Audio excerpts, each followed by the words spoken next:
and Chairman of Investopia. We also welcome Sri T.G. Bharat Garu, Honorable Industries and Commerce, Food Processing Minister of Andhra Pradesh.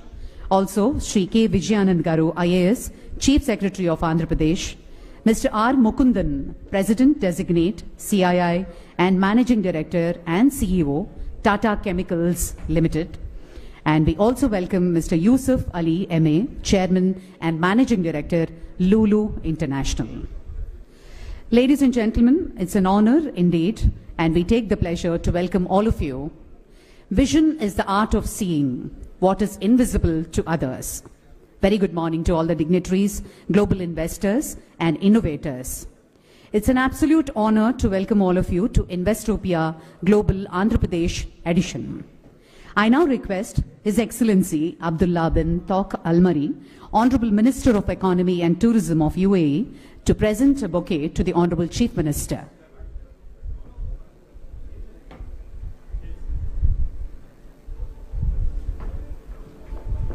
And I also request His Excellency to present a bouquet to all the other dignitaries on the stage.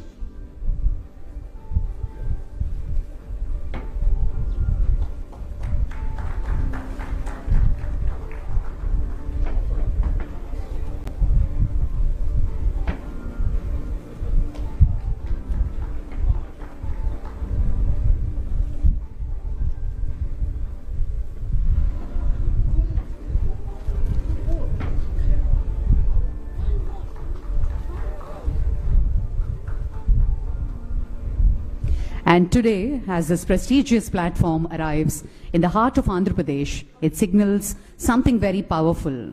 The state is ready for the global stage. Its coastline advantage, and also this land is not just resources, but also resilience, reinvention. And today's conversation will spark a new idea, and we take the pleasure to welcome all of you on this very special occasion. I request our Honorable Chief Minister, Sri Nara Chandrababu Naidu Garu, to please light the ceremonial lamp and begin the proceedings.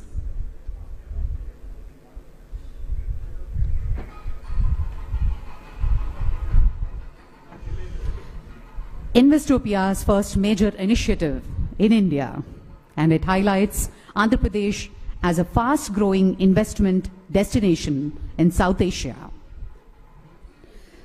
It initiated by the UAE in 2022 to drive future-ready economic conversations. It serves as a catalyst for cross-border investments, innovation, and collaborations, connecting global investors with emerging markets.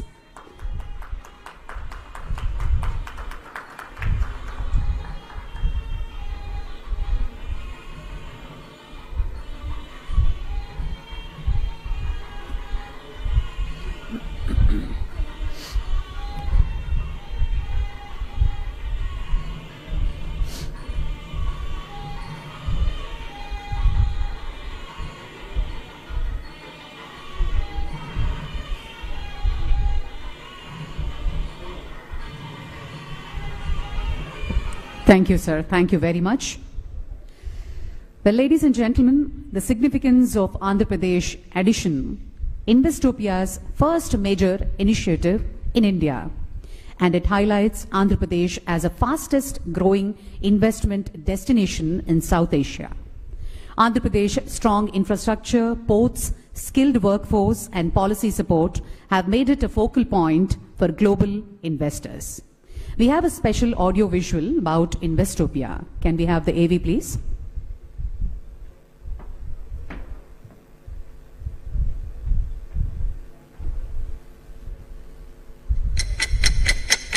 Something new, something will add value to your thinking, will add value to the aspects of your investments. Investopia doesn't exist in the English dictionary, so we made up a new word. So we brought the word invest and the word utopia together. We are shaping the new economy, harnessing mega forces. We ranked second behind the US in greenfield investments. We grew by 28%. We doubled our FDI inflow. We doubled our FDI outflow. We doubled our GDP growth. Abu Dhabi stock market is now about 1.6 trillion dirhams. people. I think the energy transition is not just energy, it is socially as well that really brings us into it.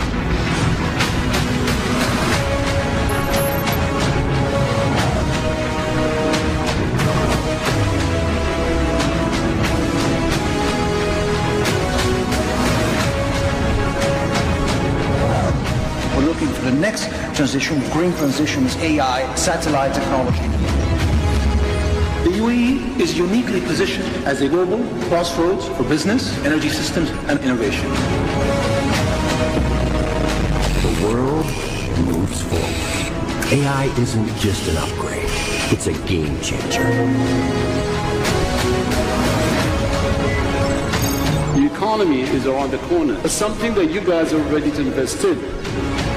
To ensure that growth, we need to create technologies here that we can export to the rest of the world. Technology, communications, one of the big drivers of this is driving force of resilience. Welcome to Investopia.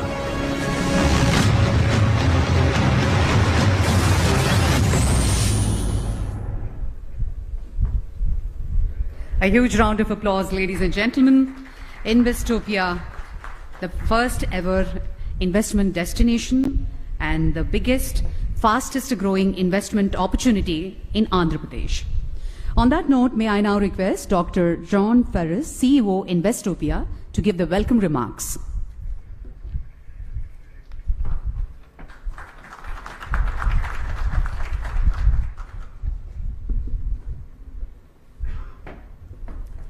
Your Excellencies,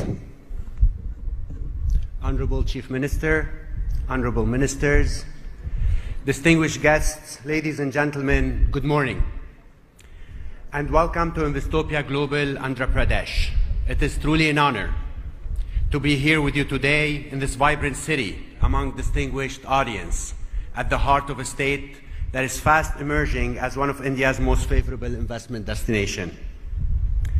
Investopia is a global platform launched by the United Arab Emirates with a clear mission: to shape the future of investment by connecting capital with transformative ideas, shaping the new economy and leading growth across borders, sectors, and geographies.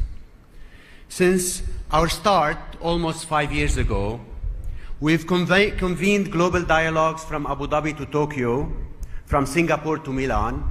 We've hosted 4 flagship events in Abu Dhabi and more than 15 global events across the globe. We convened thousands of participants, including ministers, policymakers, investors, business leaders, and entrepreneurs. In India, in the past 3 years, we've been to New Delhi, Mumbai, and Chennai. And today, we're proud to bring this dialogue to Andhra Pradesh, a state that represents the new face of Indian growth and global opportunity. Distinguished guests, the UAE and India share a relationship that is not only strategic, but increasingly transformational. This partnership is grounded in shared values, mutual trust, and a joint ambition to shape the new economy. And these foundations are crucial as we meet today at a pivotal time. The global economy is being redefined by shifting power dynamics, new trade routes, digital transformation, and the twin imperatives of resilience and sustainability. Amid these changes, one thing is clear: the future will be built by those who invest with vision, courage, and collaboration. And nowhere is this more evident than in the partnership between the United Arab Emirates and India. From the signing of the Comprehensive Economic Partnership Agreements, the CEPA corridor, the IMEC, from multilateral cooperation through the I2U2 initiative, to landmark private sector collaboration, such as ADIA and Mubadala's investments in Indian tech and infrastructure, Lulu Group's retail and logistics expansion, DP World's port and logistics projects across India, and many, many more. This partnership is deep, dynamic, and future-focused. Andhra Pradesh, with its strategic location, progressive leadership, and robust economic vision, is emerging as a natural extension to this momentum, a critical link in turning global ambition into regional opportunity. Dear colleagues, today's agenda reflects these priorities, with rich conversations on topics and themes including strengthening economic ties between India and the UAE, with Andhra Pradesh at the center, building cross-border private sector partnerships that unlock mutual growth, advancing the Indo-UAE food corridors and agri-tech innovation, and collaborating on AI and digital transformation. I hope this dialogue will be inspiring to the 350th beginning of new partnerships. I invite you all to be part of these conversations and to join us, not only in Andhra Pradesh, but also in other Investopia Global editions, and in particular, I'd like to invite you to our flagship event in Abu Dhabi next year on April 1st and 2nd. Before I close, I would like to take this moment to express deep appreciation to the government of Andhra Pradesh, Honorable Chief Minister, for your leadership, your hospitality, and warm welcome. I would like to thank our institutional partner, especially Andhra Pradesh Economic Development Board and CII for their support, and our distinguished speakers and participants who joined us here today from across the UAE and India. And of course, our chairman, His Excellency Abdullah bin Tuq Al-Marri, the UAE Minister of Economy and Tourism, for his vision and leadership in driving Investopia forward. Let me close with this. From the UAE to India, from Abu Dhabi to Andhra Pradesh, let today be a start of a conversation that we would like to develop and continue in the coming weeks and months. Together, let us build the new economy, one investment, one partnership, one bold idea at a time. Thank you, and I wish you all a productive and inspiring day.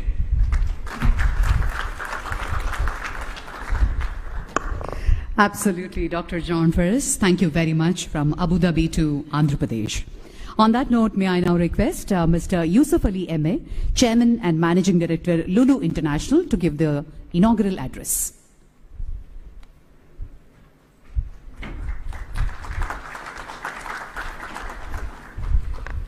Bismillahir Rahmanir Rahim, in the name of God, the most merciful, the most beneficent.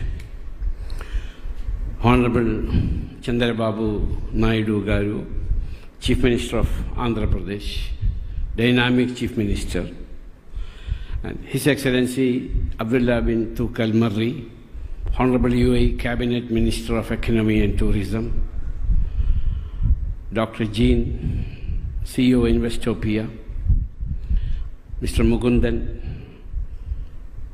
CII, Honorable Minister of Industry, Honorable Chief Secretary, Honorable Secretary, Investment, United Arab Emirates, and also Secretary General of UAE Investment Council, Mr. Adib Ahmed, CEO Lulu Financial, friends, brothers and sisters. I am very happy to be here in this beautiful, historical city of Vijayawada and to be a participant in this inaugural session of Investopia Global event. Investopia is continuing to be a great event providing platform for global engagement and collaboration, connecting governments, investors, and business leaders to new economic opportunities.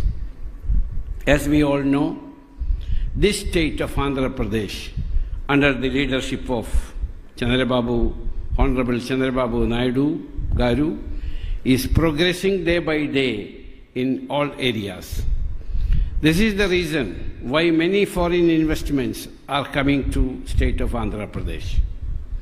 I still remember our first meeting with the Honorable Chief Minister for the very first time in Davos at the World Economic Forum. Honorable Chief Minister asked me what you can do for Andhra, what investment that you can do for Andhra. I told that I'm a retailer and I'm constructing shopping malls all over the world and also in India. You've got the biggest, India's biggest shopping mall in Kochi, in my home state, Kerala. And also I'm constructing a lot of shopping malls in India. how many employment a shopping mall can give? I said 5,000 to 8,000. Now in Cochin, 8,230 people today working in our shopping mall. All my friends can go and see. I proposed to construct a modern mega shopping mall in Visakhapatnam and invited Honorable Chief Minister. So Honorable Chief Minister asked me, how you can convince me that you can construct a beautiful shopping mall.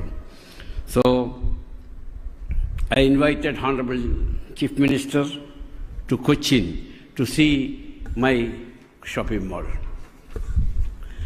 Honorable Chief Minister, along with his team visited Kochi to see our shopping mall and other developments and convinced himself.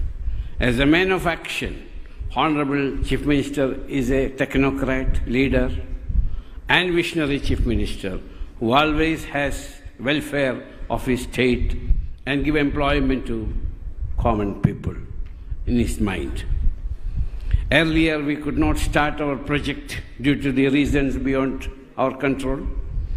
Now, when the Chief Minister came back to power, we visited Andhra Pradesh to reconfirm our support to the state and thought about our investments.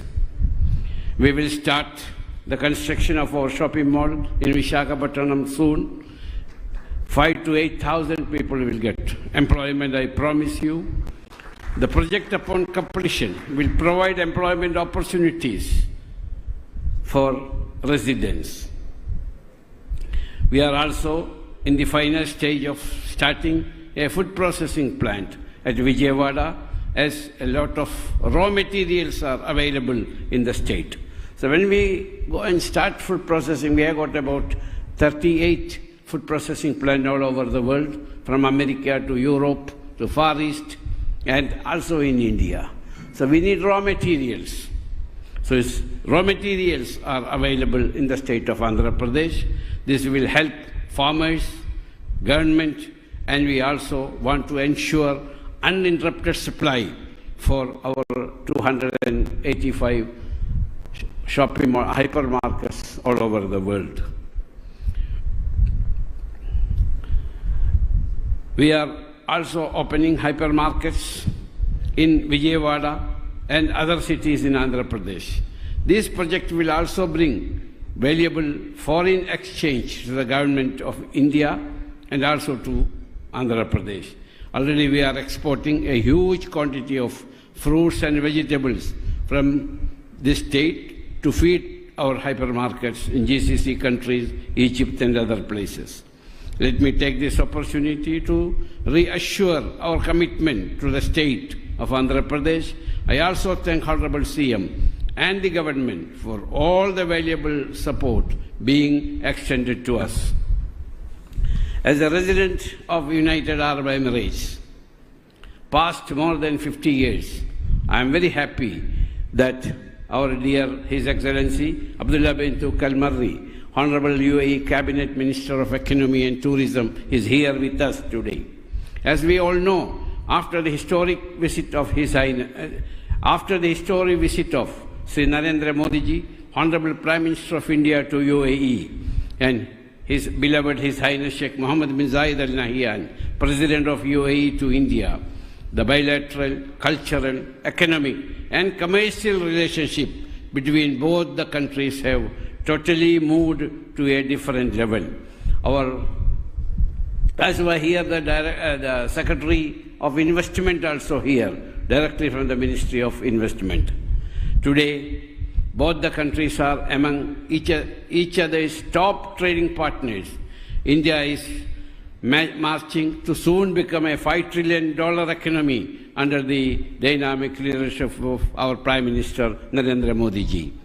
The Comprehensive Economic Partnership Agreement, CEPA, was a landmark agreement between UAE and India, showing growing interest and strong relationship between both countries.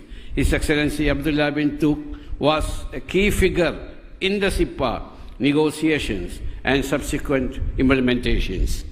UAE is progressing day by day under the leadership of beloved His Highness Sheikh Mohammed bin Zayed Al Nahyan, UAE President of UAE, and His Highness Sheikh Mohammed bin Rashid Al Maktoum, Vice President, Prime Minister of UAE and ruler of Dubai. Today, UAE and India are partners in many sectors. Both the countries are committed to continue their collaboration for their long-standing strategic partnership. The state of Andhra Pradesh can play a significant role in this partnership. In strengthening UAE-India economic ties, Andhra Pradesh can give gateway for investments. The state focus on many areas, including smart cities, tourism, technology, logistics, agri-tech, and food security, in line of UAE's vision for diversified economic growth. I am very happy our Secretary Investment is here, and he discussed yesterday, and today also he will discuss what investment UAE government can invest in state of Andhra Pradesh. I am sure this Investopia will be a huge success in achieving its objectives. With these words, let me wish this event all success. Thank you very much. Thank you very much, Mr. Yusuf Ali. And may I now call upon Mr. R. Mukundan, President-designate CIA and Managing Director and CEO, Tata Chemicals Limited, to address the gathering.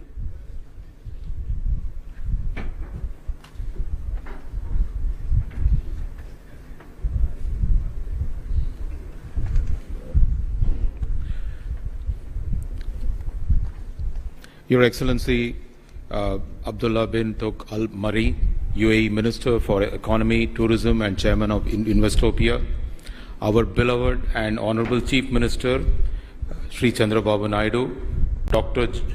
John Ferres, CEO Investopia, Mr. Yusuf Ali, Chairman and Managing Director of Lulu International, Mr. T.G. Bharat, Honorable Minister for Industries, Commerce, Food Processing of Andhra Pradesh, and Mr. K. Vijayanand, Chief Secretary of Andhra Pradesh.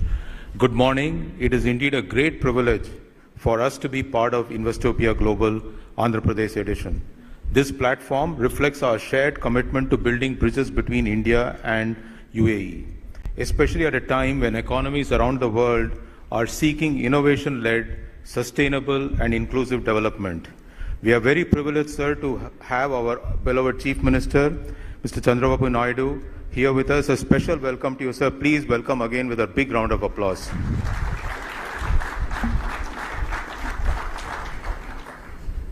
I'm also extremely delighted that this edition is being held in Andhra Pradesh, a state which truly epitomizes innovation, entrepreneurship, and forward-looking governance. Please put your hands once again for His Excellency Abdullah bin Tuk Al Mari and welcome him once more. Excellencies, the India-UAE relationship is amongst the most comprehensive, future-oriented strategic partnership in the world. It is actually rooted in century-old trade and cultural ties. It has evolved to become a robust framework of cooperation across trade, investment, energy, digital economy, innovation, and human capital. It is a major catalyst behind of this change has been the CEPA, signed in 2022, and in FY 23-24 alone, the non-oil trade has surged beyond 50 billion, demonstrating CEPA's real and tangible impact. The themes of Investopia align closely with strategic priorities of both India and UAE, and with CII's vision for fostering deeper bilateral cooperation. Thanks to UAE Ministry of Economy, CII became a MOU partner of Investopia in 2024. His Excellency suggested we hold Investopia Roundtable in key cities, sir, in India year on year. We are very excited and we have accepted this immediately and we are continuing this process. Coming to today's Investopia in Andhra Pradesh, let me share a few thoughts. We have a very dynamic Chief Minister in Mr. Chandrababu Naidu, who is pro-industry, pro-investment. As one of India's fastest growing state, Andhra Pradesh offers compelling proposition to UAE investors seeking to tap into scalable industries and robust growth potential. I can say that because we have also invested in the state, and we'll continue to invest in this state. So if you want to follow some of the leaders and follow the money. This Investopia thus serves a platform to encourage industries to integrate into global value chain, access international market, especially from the eastern seaboard with India's Look East policy to co-create solutions for resilient, inclusive future. So you're not just looking at India as a market, you're looking at India, ASEAN, and Far East as market based out of Andhra Pradesh. It's a big market, more than about $10 trillion as we speak today. As we celebrate the 3rd anniversary of SEPA, we are entering a new phase of partnership marked by agility, shared ambition, and mutual prosperity. And this relationship will go beyond trade and would also build into innovation and sustainability to highlight few key areas for immense collaboration. Number one, food security remains a key priority for both India and UAE, and our collaboration on this domain will take us further. And a significant step in this direction has been UAE's pledge to invest $2 billion into food products across India. This will boost employment. This will also boost the food processing sector. And sir, I think this is a great state to put investment in food processing. This is the food ball of India. In fact, this is a spice ball of India and chili capital of India. So many things happen here. And many friends from the agro-processing industry are here as drone, AI, precision farming, vertical farming, and hydroponics. And this will provide solution not only for India, but also to do agriculture in UAE's arid climate and support India's initiative to feed sustainability the expanding urban population. The second area would be the collaboration on green tech and sustainability. This partnership, which focuses on renewable energy, would bring us closer together to transition to low carbon economy.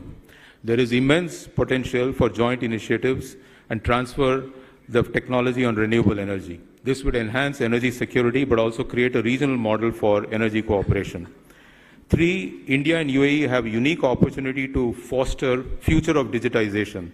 And actually, Andhra Pradesh is mentioning to His Excellency that this provides the biggest human capital within India.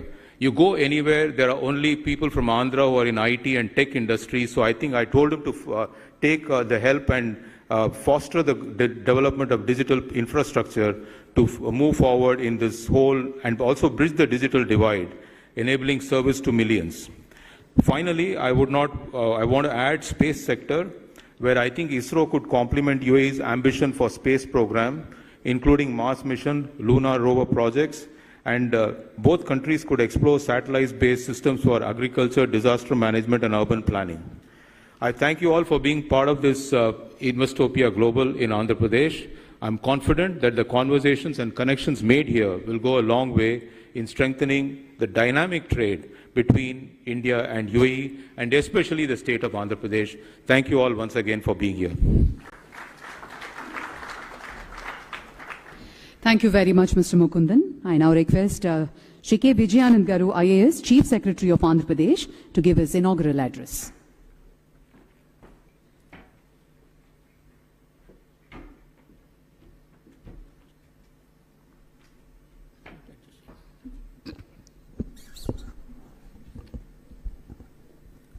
Honorable Minister of Economy and Tourism, United Arab Emirates, His Excellency Abdullah bin Tuq Al Mari, Chairman of Investopia also, Honorable Chief Minister of Andhra Pradesh, Sri Nara Chandrababu Naidu Garu, Sri Yusuf Ali Garu, Sri T.G. Bharat Garu,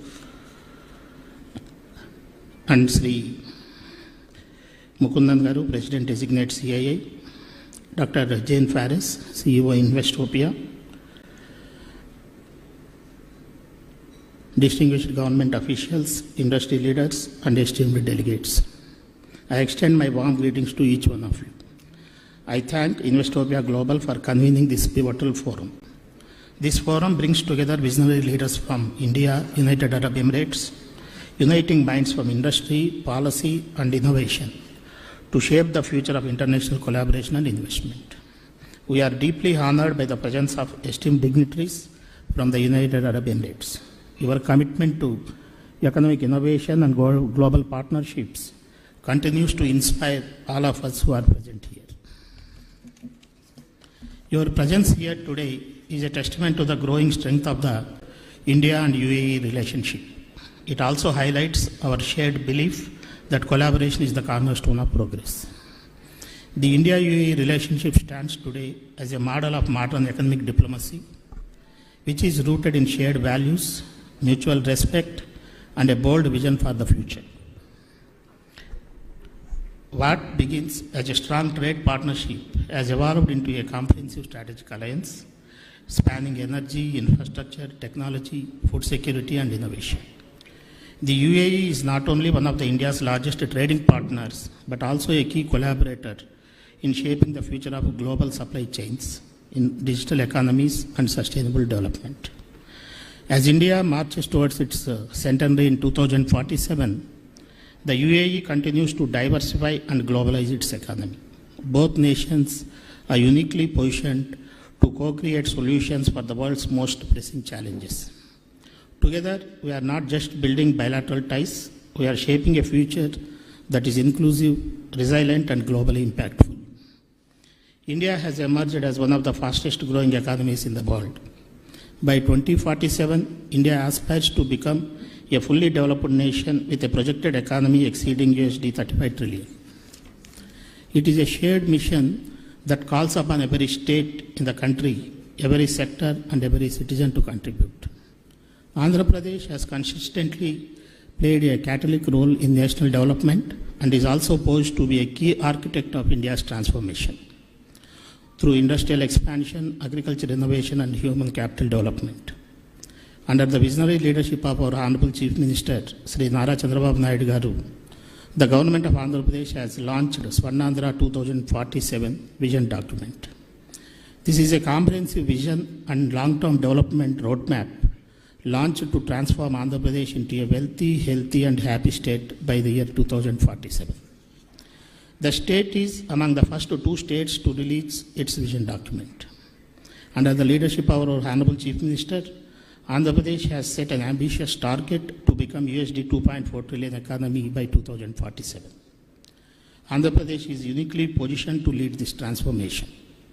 With 1,053 kilometers coastline, fertile river plains, and mineral-rich districts, our state is a natural hub for agriculture, maritime trade, and mineral-based industries. Over 50,000 acres of land bank near 3 major industrial corridors are available for rapid industrial development. Andhra Pradesh is also poised to become a national leader in green energy and renewables. We are ready to pioneer India's transition to be a sustainable economy. With 2/3 of our population in the working age group, we have a powerful engine for growth. To realize our Honorable Chief Minister's vision for Swarnandhra, the focus is on the following key transformative initiatives: inclusive job creation and skill development to ensure our youth are future ready, a strong push for enhanced technological readiness and innovation to boost productivity and competitiveness, sectoral growth in pharma, electronics, shipbuilding, energy, and automobiles. The Honorable Chief Minister's public-private people's partnership governance model places citizens' welfare at the center. His vision is for development that is inclusive, participatory, and sustainable. The government of Andhra Pradesh is proactively aligning its policies with national goals and global trends. This approach is supported by a dynamic monitoring and implementation framework that ensures accountability and investors' confidence. Key reforms were introduced to improve ease of doing business, streamlining industrial approvals, and attract investments. Some of the major policies introduced by the government are Industrial Development Policy, MSME and Entrepreneur Development Policy, Food Processing, Electronics, Sustainable Electrical Mobility, Semiconductor and Display Fab Policy, Drone Policy, IT and Global Capability Centers Policy, Tourism Policy, and Maritime Policy. In addition, Andhra Pradesh is significantly expanding its renewable energy capacity with new investments in solar, wind, and green energy projects. The state is positioning itself as a national leader in green energy transition. The Integrated Green Energy Policy 2024 was introduced to position Andhra Pradesh as a national leader in the energy sector. These policies aim to attract investments, boost exports, and create jobs across high potential sectors. In Andhra Pradesh, we believe the speed is the new scale. The state has built a reputation for streamlined approvals, and digitally enabling governance that accelerates project execution. With dedicated single window systems, proactive policy frameworks, and real-time grievance redressal platforms, Andhra Pradesh ensures that investors experience not just ease, but speed of doing business. Andhra Pradesh is also emerging as a tech-forward state with initiatives in quantum computing and AI, drone innovation, etc. Andhra Pradesh has already secured 9.5 lakh crores in committed investments, which are expected to generate around 8.5 lakh jobs in the coming years across multiple sectors. I am also proud to share that our Honorable Chief Minister, Sri Nara Chandrababu Naidu Garu, has recently unveiled the Green Hydrogen Valley Declaration, an ambitious initiative that outlines a comprehensive roadmap to build India's largest ecosystem for green hydrogen production, research, and application. This visionary initiative aims to position Andhra Pradesh as a pivotal hub in India's green economy transition, attracting global investments, fostering innovation, and accelerating our journey towards climate resilience and energy independence. As we look ahead to the journey to Swarnandhra 2047, it cannot be undertaken by government only. It requires collaborative leadership, strategic investments, and global partnerships, especially with visionary nations like United Arab Emirates. Today's forum is a powerful platform to forge new alliances, share insights, and co-create solutions. I urge all the participants to engage wholeheartedly and ensure that the outcome of today's deliberations translate into impactful actions on the ground. Once again, I extend my heartfelt welcome and wish the deliberations of this forum a grand success. Thank you. Thank you, sir. Thank you very much. On that note, may I now request our Honorable Industries and Commerce and Food Processing Minister of Andhra Pradesh, Sri T.G. Bharat Garu, to address.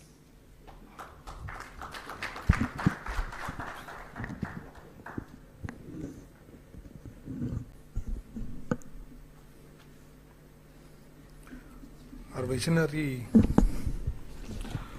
Honorable Chief Minister, our visionary leader, Nara Chandrababu Garu, Our Excellency Abdullah Garu, Honorable Minister for Economy and Tourism, UAE, distinguished guests Yusuf Ali Garu, Mukund Garu, Vijayanand Garu, and Jane Fairs CEO, industry leaders and guests. It's a privilege to join you for this dialogue on the Indo-UAE Food Corridor, a partnership that truly embodies the spirit of trust, innovation, and mutual growth between our nations. As a Minister of Industries, Commerce and Food Processing of Andhra Pradesh, I'm here not only as a representative of a dynamic state, but as a passionate advocate for a new chapter in Indo-UAE agri-food collaboration. In fact, my recent interaction with Emirati business houses and their commitment towards investing in India during the India Today, Investing for the Future conclave in Dubai. Regarding the partnership and corridor vision that we have, India and UAE share a deep, resilient bond elevated by robust diplomatic, economic and cultural engagement. Our bilateral trade now exceeds USD 85 billion annually, and the UAE stands among India's top 3 trade partners. The Comprehensive Economic Partnership Agreement has opened the doors to greater food and agri trade, with over 80% of tariff lines now duty-free. Andhra Pradesh stands ready to anchor this partnership as India's eastern gateway and a natural food corridor to the world. Andhra Pradesh and India's growth powerhouse has positioned itself as a front runner in India's economic resurgence. Our GSDP crossed USD 171.5 billion with a robust growth rate of 10.75% in financial year 24, outpacing the national average. Our state is India's #1 marine exporter, contributing 45% of national marine exports, and is the country's largest producer of fish, shrimp, eggs, and key fruits like banana, mango, papaya, and citrus. AP has accounted nearly 20 billion in exports last year, ranking 6th nationally. We are strategically positioned with the third longest coastline, which is almost 1,053 kilometers. Our state's food processing ecosystem features Andhra Pradesh is aptly named as the food bowl of India. Over 5,565 food processing units, 9 mega food parks, and plug-and-play MSME parks across every district. 30% of India's fish production, 31% of shrimp exports, and 16% of national fruit production is from our state. More than 180 large and mega food processing units with major global and Indian brands investing in India in AP.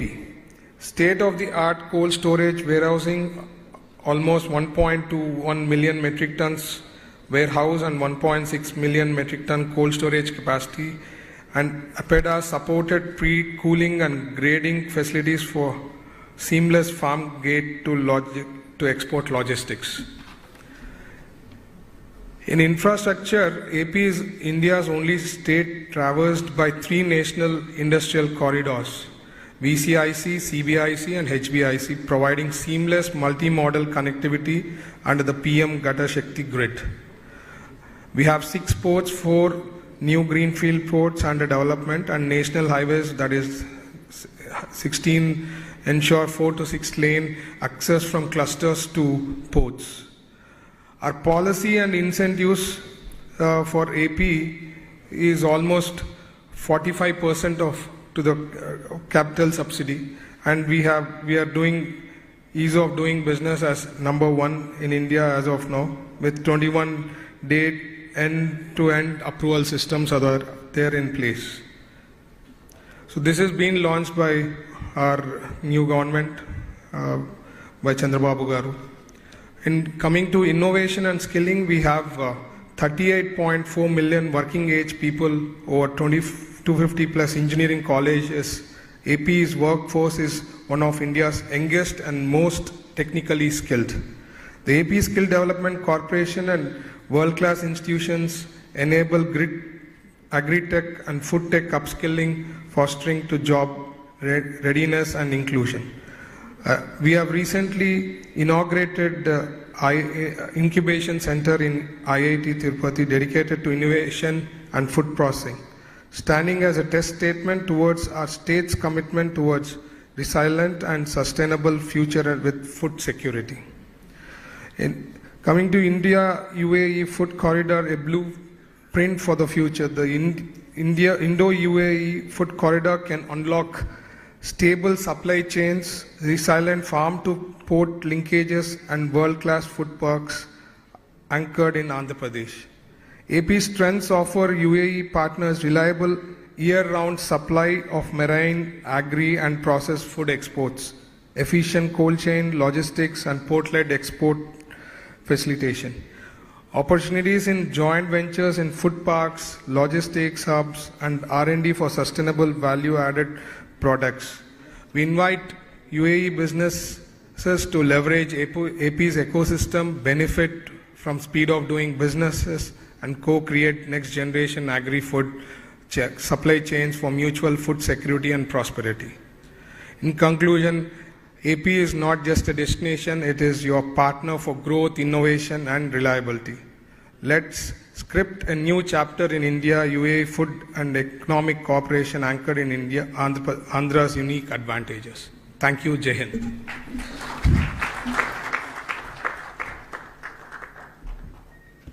Thank you, sir. Thank you very much. As one of the youngest ministers in the Arab world, His Excellency is spearheading the UAE's ambitious economic diversification strategy, fostering innovation, empowering entrepreneurship, and building bridges with global markets. He is the architect behind several major initiatives that position the UAE as a hub for future-ready sectors, including artificial intelligence, digital trade, and green economy. With a keen eye on sustainable growth and global collaboration, his leadership continues to shape the narrative of economic resilience and reform in the region. Let us hear from a leader who truly embodies the UAE's spirit of progress and prosperity, His Excellency Abdullah bin Tawq Al Mari.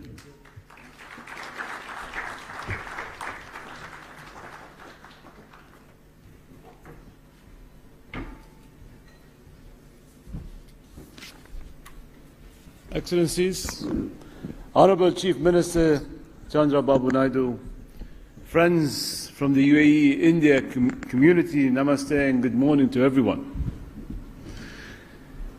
It's a tremendous time to be here with you in a dynamic state of Andhra Pradesh, a region known for its entrepreneurial spirit.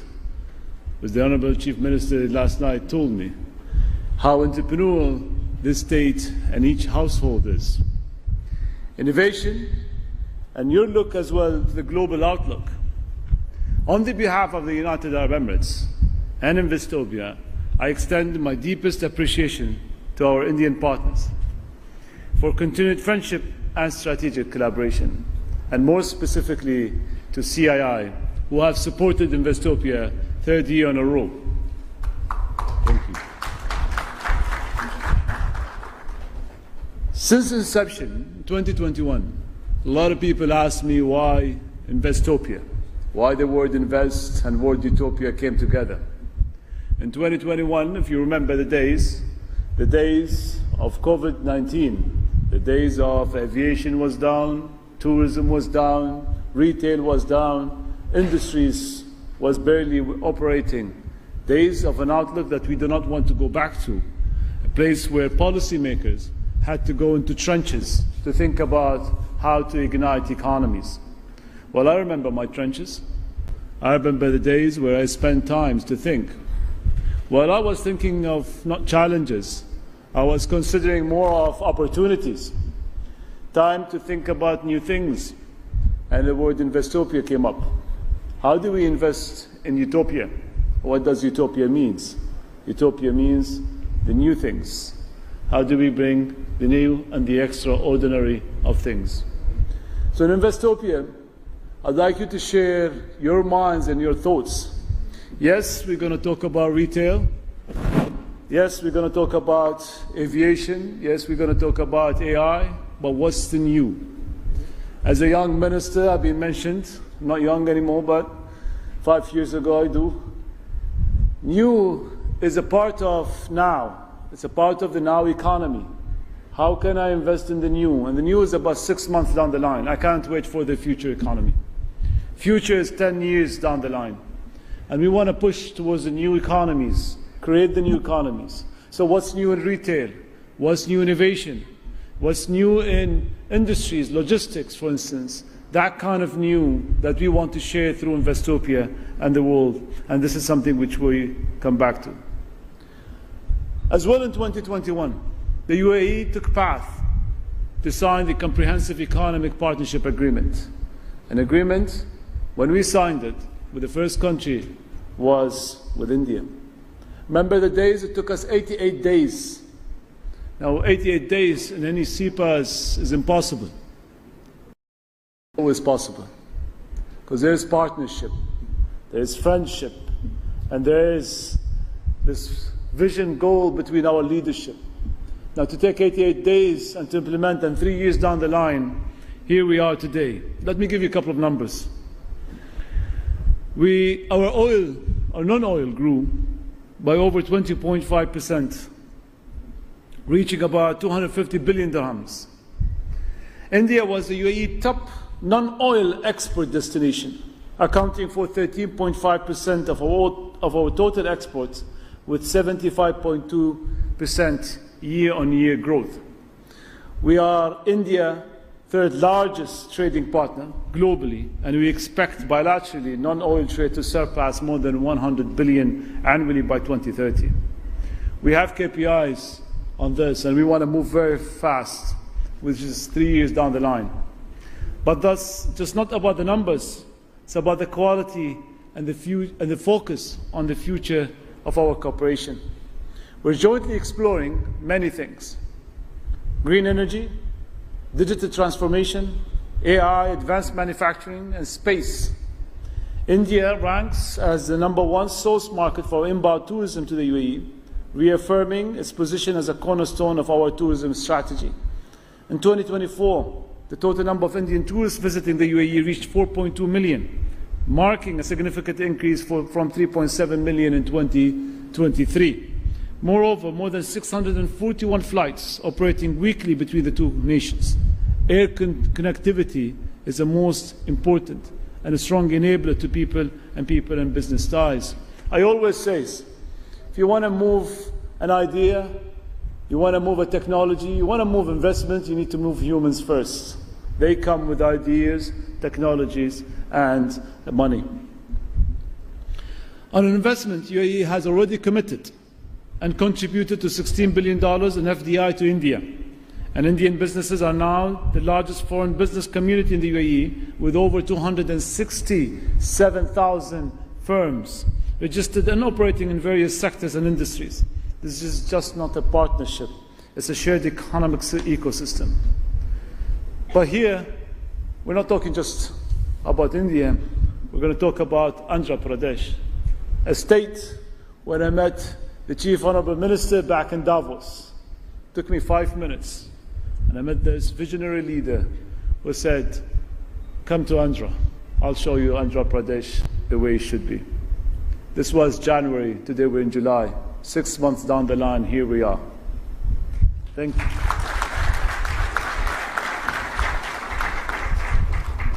Well, Andhra Pradesh has astonished me. So many jewels, so many gems, so many things to see. Starting with opening my curtains this morning and looking at this beautiful state, the green state, and the beautiful rivers that you guys have, and the coastline and infrastructure that is built around it. I'm very happy to be here, leading a delegation from the United Arab Emirates to really explore the opportunities of synergies between us. We'll focus on infrastructure, we'll focus on technology and sustainability. We'll drive as well to attract more global investment and innovation to the state. And we are committed to build a resilient, people-centered growth in our partnership moving forward. We are confident that Andhra Pradesh can become a strategic node in UAE-India economic corridor. From port connectivity and logistics to food security, AR research, and clean tech deployment and potential is enormous. At Investopia, we aim to facilitate dialogue by bringing together sovereign wealth funds, venture capital, and policymakers.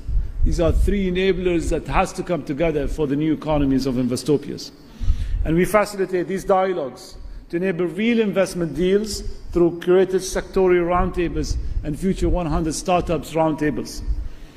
We would like to co-create innovation by supporting bilateral startup exchanges, incubation programs, and sandbox for future tech. Well, in closing, we are living in a very global volatility. The context around us is changing every 3 months. Grey or black swans are emerging and happening as we speak. But the UAE and India offer a different story. One of trust, one of openness, and one of a long-term vision. We are building bridges, not barriers, and I would like to take this moment to invite you all to launch partnerships. We do not want just trade, but we would like to build the future of economy together, grounded in sustainability, digital leadership, and mutual prosperity. Thank you very much for your attention.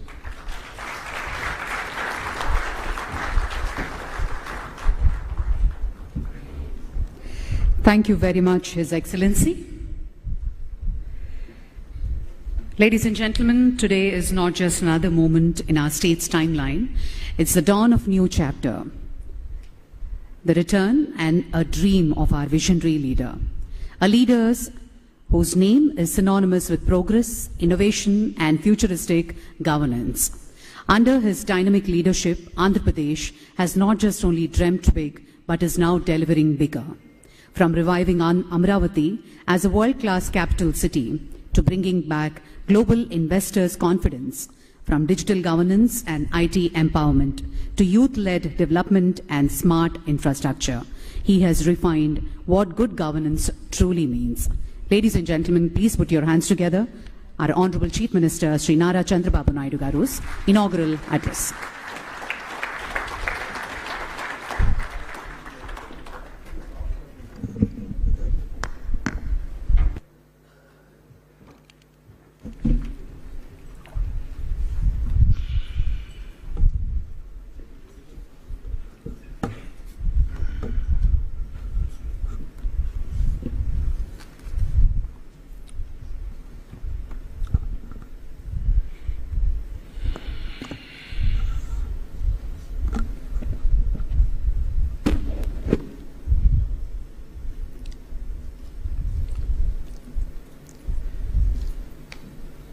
His Excellency Abdullah bin Tawakkal Mari, Honorable Minister for Economy and Tourism, Government of UAE, CEO Investopia, Dr. John Ferris, CMD Lulu International, Honorable Yusuf Ali, MD, CEO Tata Chemicals, and also CAI, Sri Mukundan Garu, Honorable Minister for Industries and Food Processing, Government of Andhra Pradesh, TG Bharat Garu, Chief Secretary, Government of Andhra Pradesh, Vijayanand Garu, distinguished friends from UAE and also from Andhra Pradesh and media. I am very happy today to meet all of you. Just now, His Excellency has told very clearly, I met him January in Davos. In that meeting, I requested him to come to Andhra Pradesh. If at all you visit, first you come to Andhra Pradesh, then only you can visit other places. Then you will know what is the strength of Andhra Pradesh. He kept his promise. First visit after that, first visit he came to Andhra Pradesh. I really thank him. That is how UAE is maintaining their credibility. I am emphasizing here. If you see UAE as a kingdom, as a nation, different nations are having different advantages. Some of the provinces, they don't have any nations, they don't have any advantages. Always I am jealous of Dubai. 50 degrees temperature and above. And also it is only desert. Today we are all proud. They made heaven to live. And also we can make it very proudly, I can say, most livable place. That is how they created. As a logistics hub, not one area, you can name anything, they are number one now. Another thing, for the last 3 decades, I am working with Dubai and UAE. I am seeing their progress. Same way, Hyderabad also I started. They started Internet City. I started high-tech city. We promoted different areas, they promoted different areas. The way they market, the way they execute, amazing experience. Vision is one and execution is another. I really appreciate UAE and also Dubai. They are doing extremely well. Just now, His Excellency, Honorable Minister has made very clearly, 2021, all of us are afraid of Corona. Then UAE has gone differently. Even crisis is an opportunity. There, Ethiopia has come to picture. They are working in that. What Minister has rightly mentioned, I am very impressed. Do things differently, not routinely. That is where new things, every day if you do, you can reach new heights. I really appreciate him. Vision is very clear, very, very effective vision. Regarding to India and also UAE, we are having very good relations. UAE, if you can see, around 1.1 crore population. 40% are Indians. Nearly 38% in UAE are Indians. We are contributing for UAE growth. I really appreciate this gesture also. And also you are providing opportunities for Indians in UAE. Even government of His Excellency and delegates, you are all aware, you are all very shrewd business people. Wherever opportunities are available, entrepreneurs will move that place. I am assuring you, India is one place. Nobody can ignore. If you see here, after India started economic reforms late, that is 1991. 95, technology revolution has come. We have taken first more advantage. Today, we had another advantage, demographic dividend. It is a windfall gain for us. No other country is having this advantage. Only other countries are suffering aging problem, where India is having advantage of demographic dividend. It will continue another 20-25 years. If you plan population management, nobody can beat India in the near future. Hundreds of years, India's era. We are very fortunate, again, right time, right leader, at right place. That is our Honorable Prime Minister Narendra Modi. He is very strong leader.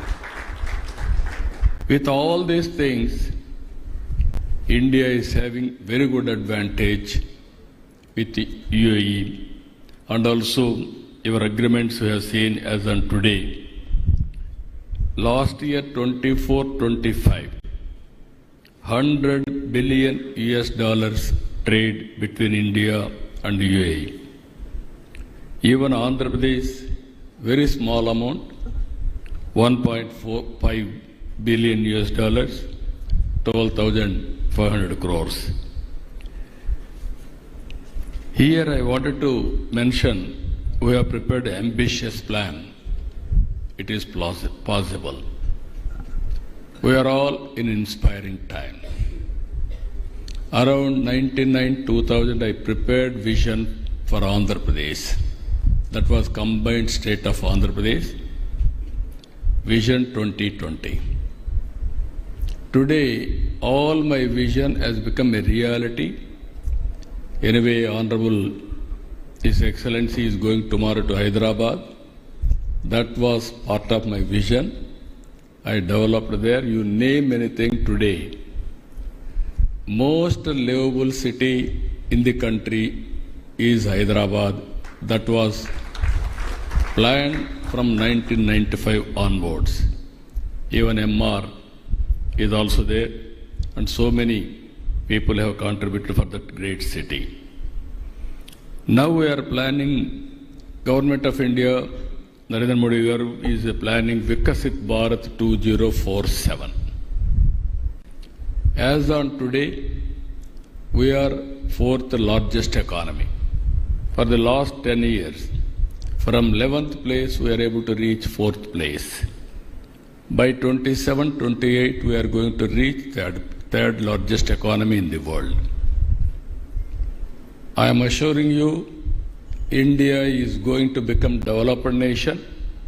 Our aim is to become number one economy in the world by 2047. That is our mission, that is our vision. We are working in that direction. Today, again I am telling you, we are inspiring time. I have seen technology. I promoted mid-1990s, that is 95 onwards, information technology. Now, 25 years' time, the impact of public policy, if you can go through, all over the world, every 4 IT professionals, 1 is from India. Among Indians, out of 4, more than 1 or 2, more or less equally from Andhra Pradesh, from Telugu community. Today I can say proudly within 25 years, if you go to any country in the world, highest per capita income earners are Indians. Among Indians, 33% are from Telugu community in my state. That is the power of public policy. Now I am talking artificial intelligence and also quantum valley, quantum computing. First time in India we are establishing quantum computing. IBM, TCS, L&T, already we have come to an understanding. By 1st January 2026, quantum computing is going to operate from India, that is in Amaravati. I am saying, America is having Silicon Valley. India is having Quantum Valley, that is in Amaravati. So you can imagine now, technology, how we are going to use it in all walks of life. Today, all of you are here. I can say one thing, my government totally is online. WhatsApp governance. Around 575 services are online today. By August 15th, no citizen not necessary to go to any office. Tomorrow, once you decide to invest in Andhra Pradesh, from then onwards, it is our responsibility to make it successful. All permissions will be given online. You need not go to any office, I am assuring you. This is my responsibility to handhold and get it done. This is how we are going to use, already we are using technology in a big way. Even Dubai and also UAE is using technology. Here we are going one step further. India is having advantage of Aadhaar, unique authentication of every citizen. Even Dubai and also UAE is doing. And at the same time, we are making use of all these things. Family as a unit, how to bring geotagging of every house. Every family we are going to nurture. There is a data lake. There I can monitor every individual, every family, every program, so that we can empower every citizen. That is how we are working. By using artificial intelligence, your name, health, education, skill, everything we are going to plan. By doing all these things, our plan is 2.4 trillion economy. Per capita income is $43,000 by 2047. It is India, I know UAE already reached $50,000. We wanted to compete with you. We are having everything. And also you are having all opportunities here. Friends, you are all aware, our goal is wealthy, healthy, happy society. That is our goal. No poverty in Andhra Pradesh, that is our mission. For this, we are launching one more program as on today, P3 Public-Private Partnership. Through Public-Private Partnership, we are doing all infrastructure works, even roads, airports, ports, telecommunication, power, everything. Now I am launching one more program, that is P4, Public-Private People Partnership. High net worth individuals top 10% as to adopt bottom 20%. Provide bandwidth, managerial skills, handhold, timely assistance. You have to first 2029. There won't be any poor people according to World Bank standards. 100% above poverty is our aim. After that, how to reduce inequalities between haves and have-nots. That is where Dubai and also UAE government have done extremely well. To do all these things, as on today, 24 public policies we have brought, 15 sectoral specific policies we are able to bring here. Just now, Yusuf Ali has rightly mentioned, I wanted to straighten the record. Lulu is a very demanding product. Everybody wanted to have Lulu shopping in their respective states, not only in India, globally also. I used to meet him in Davos regularly. And also at one stage, Venkaiah Naidu, before he became vice president, he used to come. He had a very good equation with him. One day he met there. I asked him to come to Andhra Pradesh. Then he told me, let us see. Because his product is very demandable, and also Lulu, everybody is asking, is calculatively moving forward. 4 or 5 times I requested him, you come. Wherever I meet, I used to chase him. I met so many times in Davos. All times I used to ask him to come to Andhra Pradesh. Finally, he asked me, why can't you come to Cochin? You see, if you like, then I will come. All the way to get a shopping mall, I spent one day by going to Cochin and see his shopping mall. Then only he agreed to come to Andhra Pradesh. But very unfortunate, 5 years it was delayed, 6 years. Now I am confident he is going to start tomorrow. He is going to start at the earliest. And also he is going to start one more hypermall in Vijayawada. I am asking one more hypermall in Amaravati also, in the coming city also. Ultimately, Andhra Pradesh, I am assuring all friends here, I treat investors are also contributing nation building.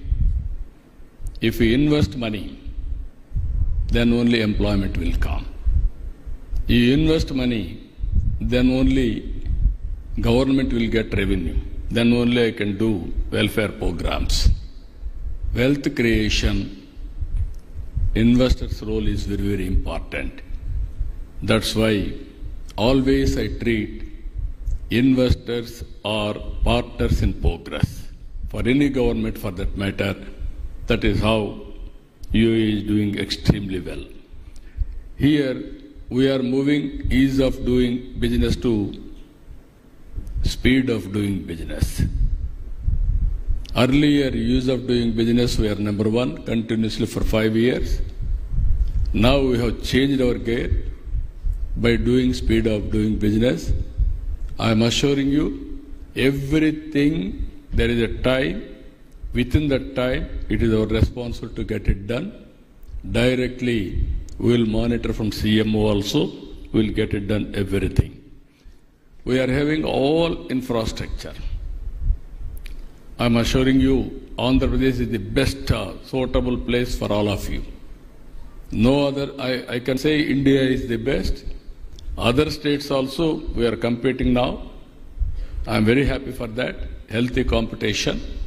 But Andhra Pradesh is having unique advantages. 1,000 kilometers sea coast on east part of globe from India. And also if you see, we are having every 50 kilometers one port, and also we are going to connect hub and spoke model. And also we are having airports, already 7, 8. Within an hour time, you can reach airport. It is Andhra Pradesh is very strategically located place.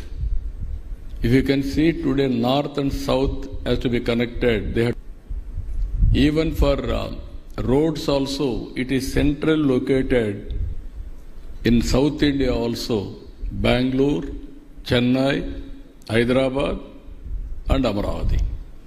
So with all these things, we are focusing on road network. Inland waterways, we are very strong.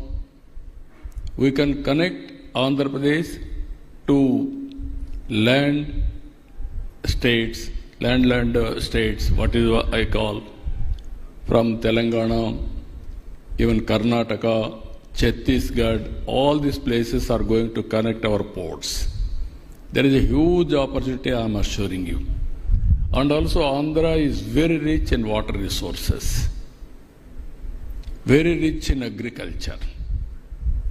And also if you see logistics, and also agriculture, agro-processing, and also agriculture, we are very strong in horticulture, aquaculture, and also commercial crops, vegetables and fruits.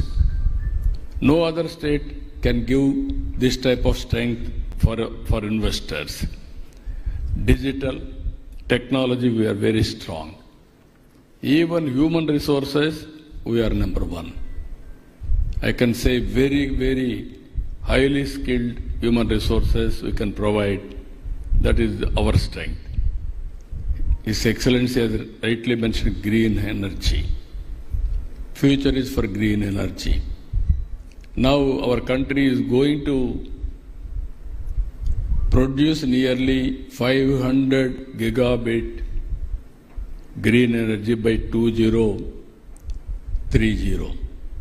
That is the target they are working. In that, we wanted to contribute 160 gigabits for green energy in the near future. We are having excellent advantage. One is solar, wind, pumped energy, and also ports. It is a deadly combination for green hydrogen and also ammonia for exports. Already, so many ports have been identified by investors. Visakhapatnam, even NTPC is going in a big way for investment. Even Kakinada, Greenco is doing one more project for green ammonia. Recently, some Britain company has come to start green ammonia in Krishnapatnam. That is where recently announced 1-year action plan, declaration of Amaravati on green hydrogen. Now we announced green hydrogen valley is from Andhra Pradesh. First hydrogen valley is from Andhra Pradesh. You name anything, everything will come.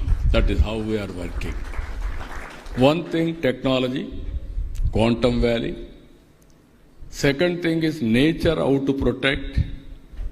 Green energy. If we can go green hydrogen, that is a game changer. These are all new technologies we are working. And also with all these things, again, tourism, even UAE is very strong. We are having all beautiful places, excellent water. If you can go to Polavaram to Bhadrachalam, there is a Papikondalu, inland waterways. You can see beautiful place. And also there are excellent places of Araku Valley, Lamsingi. They are all known Kashmir of Andhra Pradesh. These are all very good locations we are having. And also Madanapalli, and also so many temples. I can say proudly, always from Hyderabad, first flight to Makkah, Aj, I created from Hyderabad, and also Aj House I created from Hyderabad. These are all various things I am going to announce very short. From Amaravati, that is Vijayawada, special flight from here to our Aj pilgrimage to Makkah we are going to organize very soon. With all these things, partnership, there are a lot of opportunities. Friends, you are all here. 2 days we are going to discuss ports, shipbuilding, logistics, even DP World. I had a discussion in Davos. They promised me they will come. Today they are all here. I am telling you, if you work with the government of Andhra Pradesh, we will take to the logical conclusion. I am assuring you I will extend all the cooperation for you. We can work it out with clear vision and dedicated timelines. There is a very good opportunity for commercial and also hospitality and also tourism. And also we are having advantage oil, gas, petrochemicals, even Abu Dhabi National Oil Corporation to develop Molapeta, petrochemical hub, and also new energy potential, how to tap. You can work with us. That is one more opportunity. Green energy, sky is the limit. I am assuring you, if you can come with all new technologies, you can make your investment safe and also very good destination. And also we are having all advantage data centers. Even very soon, Google is going to come to Visakhapatnam, biggest data center after USA. They want to start in Visakhapatnam. I am assuring you, not only one, you name space, we will be number one. You name drone, we will be number one.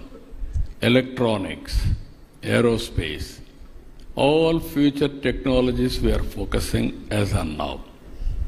And also we are reinforcing agriculture, agri-tech, and also with Bill Gates Foundation we are working on health, one of the most prestigious project on health space. It is all health records will be online, digital health records.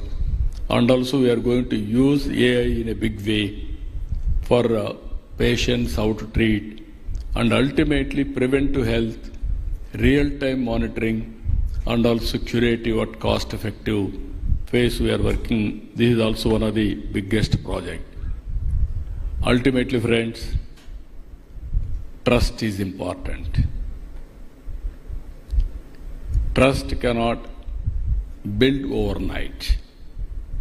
It is a matter of time. Now you are all watching. What our minister has rightly mentioned, if I say something, I will implement. He promised me that he will come here. He demonstrated without fail. That is where I like UAE and Dubai. You are all working now how to promote investment.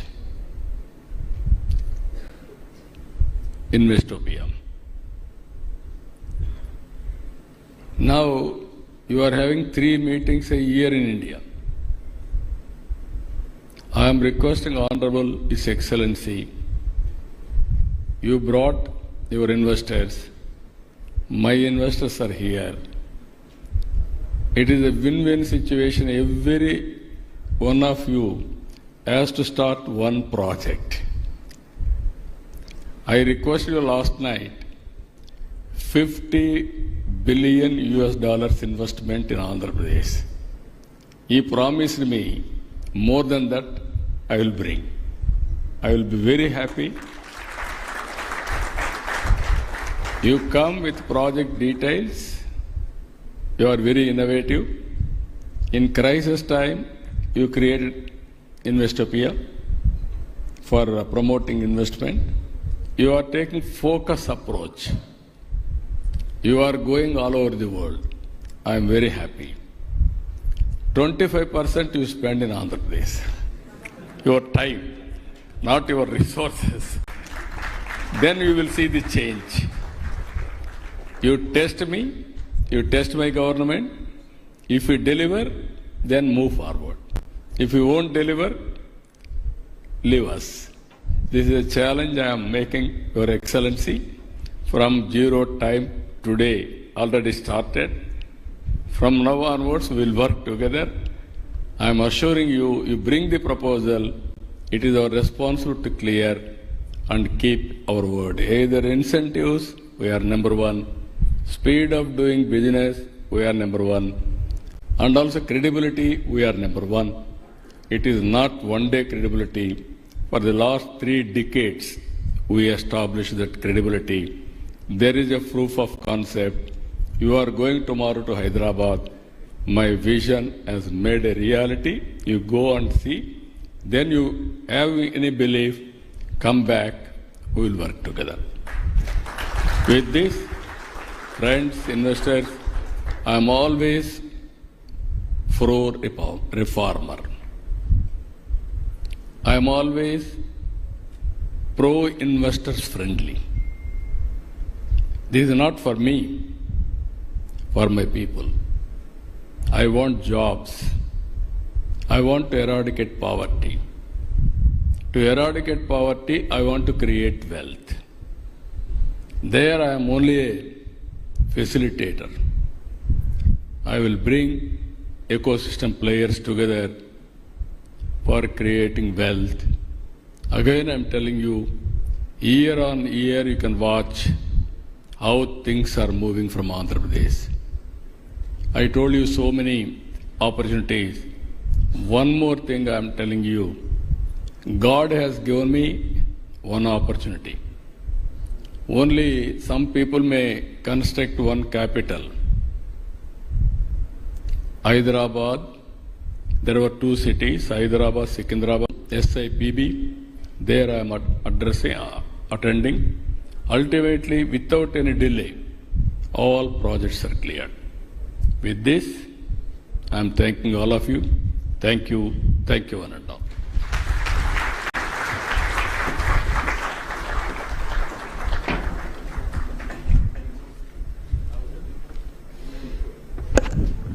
Thank you very much, sir, for that inspiring address, as always.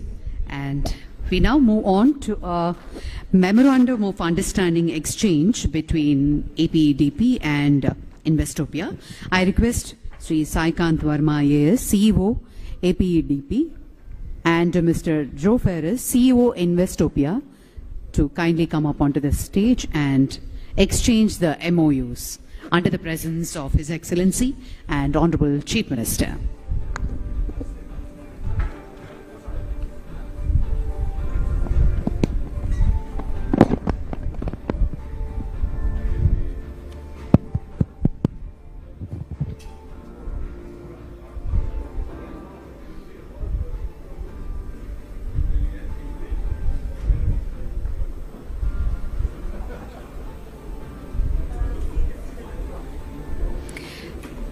And on that note, I take the pleasure to thank each one of you for attending Investopia Andhra Pradesh edition.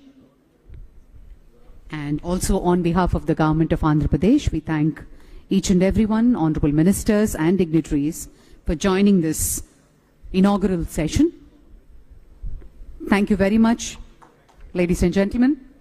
Thank you.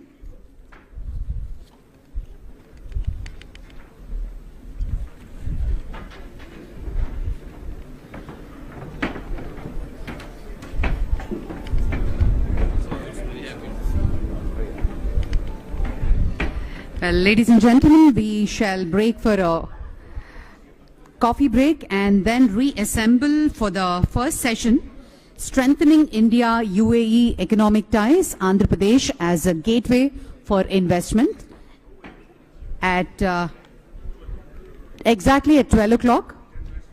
And we have 10-minute coffee break. Thank you very much.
As the previous distinguished speakers have already mentioned, is anchored in trust, shared values, and mutual ambition.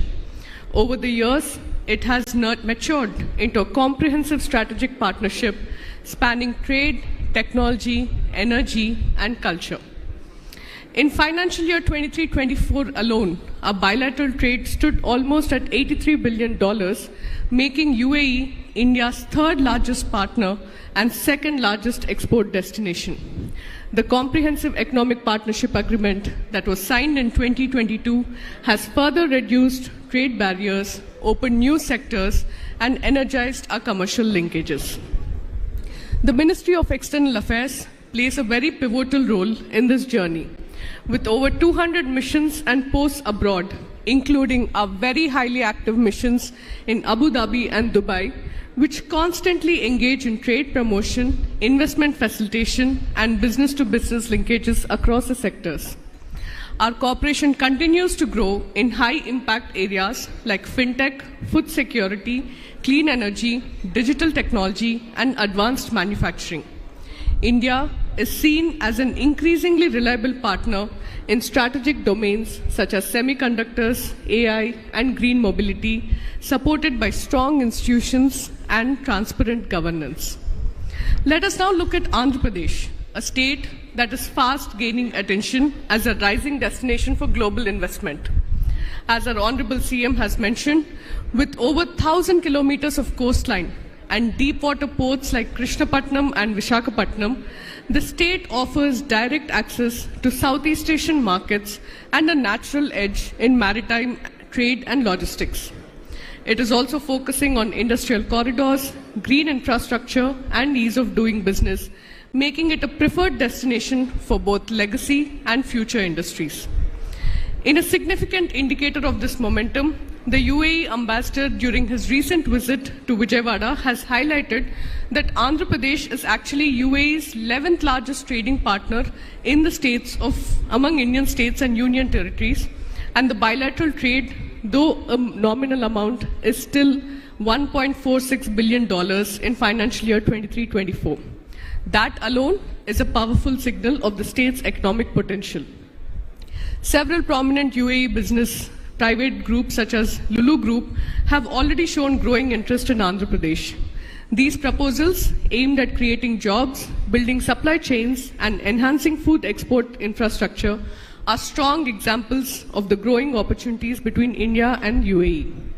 Moreover, UAE companies are also exploring opportunities in green hydrogen, renewables, and port-led development areas where Andhra Pradesh is already building capacity and aligning with global sustainable goals, including those emphasized under COP28 and the UAE's Net Zero Roadmap. Our connectivity, which is lifeblood of trade, Visakhapatnam is already connected directly to Abu Dhabi by air, strengthening commercial and people-to-people linkages. We hope to see even more robust connectivity in the near future. Zooming out, this aligns seamlessly with India's broader economic trajectory. Despite global headwinds, we remain one of the fastest growing economies, advancing towards a dream of achieving $5 trillion economy driven by structural reforms, innovation, and digital transformation.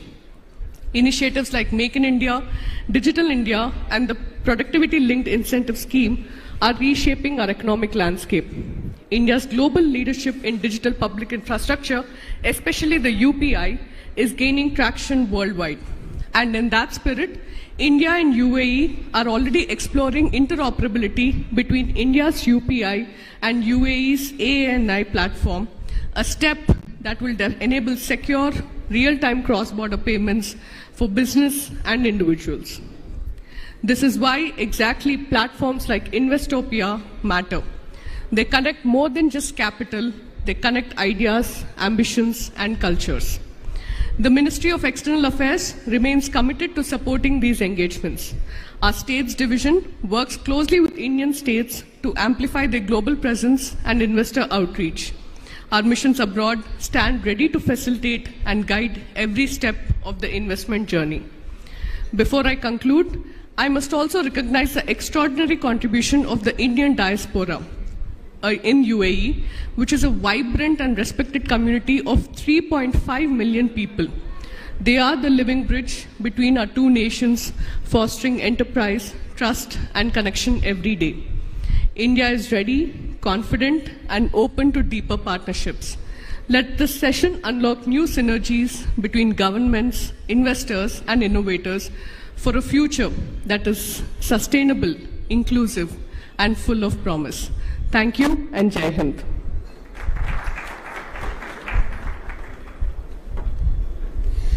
Thank you, Madam. Thank you very much, Srimati J. Snehaja, IFS, Head of MEA, Branch Secretariat, Hyderabad. Thank you for those insights. And our next speaker, Dr. N. Yuvraj, IAS Secretary, INC, Government of Andhra Pradesh. You had a presentation? Presentation loaded?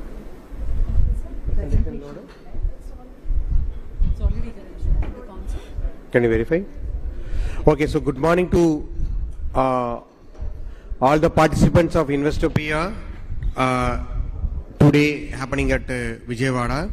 I'm very happy that our inaugural session with the presence of His Excellency Honorable UAE Minister and our Honorable Chief Minister has went on well, and we hope that this particular interaction with the UAE side, what we have decided with the government of AP, will take to the next level very shortly.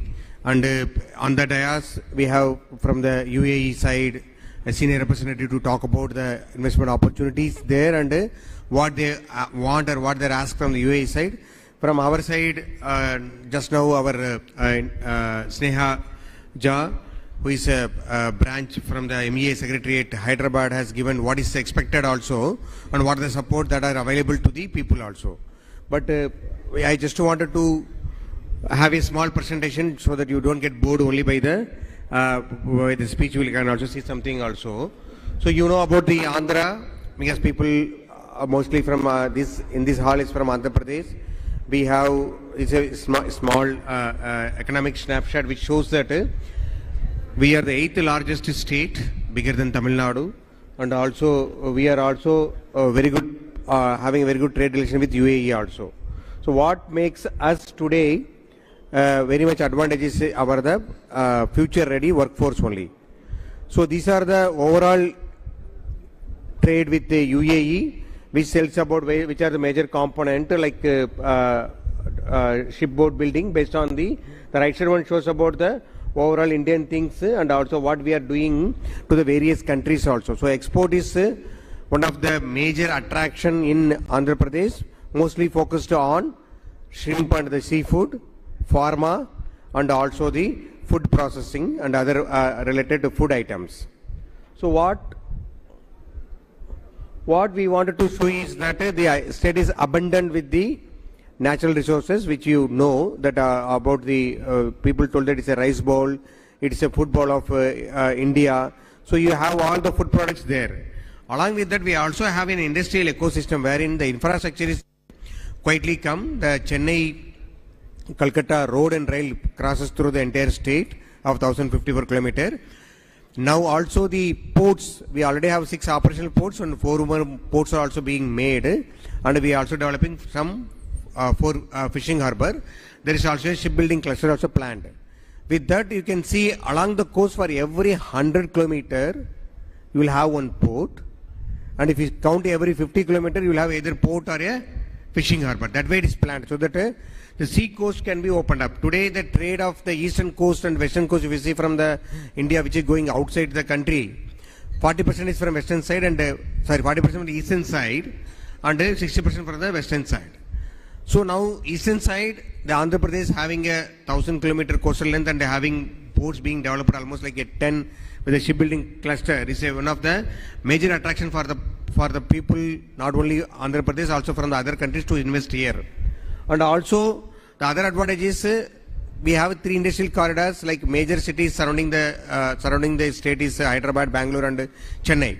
So we have connecting these cities industrial corridors like Chennai, Bangalore, Hyderabad, Bangalore and Vizag, Chennai. So that we also have a huge land availability to promote industrialization along these particular corridors as well.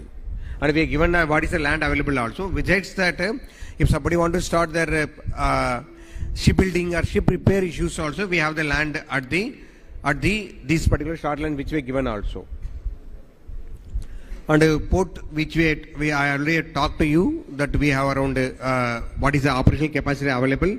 We have a major port from Government of India at Vizag, you know, is the oldest port, and we also have ports adjoining it like Kakinada, we have Gangavaram, we have Krishnapatnam, Kakinada also we have one more port also being coming there. So with the new ports it will be able to go for another additional 100 metric tons capacity operation so that it will be able to do along this one also. And Ramayapatnam port, you are also aware that we are having a refinery with the BPCL. The BPCL is talking to some of the partners with UAE to get the petrochemical complex also there. So these ports will be able to give more and more options for the eastern coast side trade to the entire globe. And we are also given what is the projected capacity if both the phases of these ports are developed. Like every port is having around 100 million metric ton per annum capacity, handling capacity for both the new ports also. And also on the airport side, yes, the connectivity is an issue presently. People would have had to have some detour to reach to the place.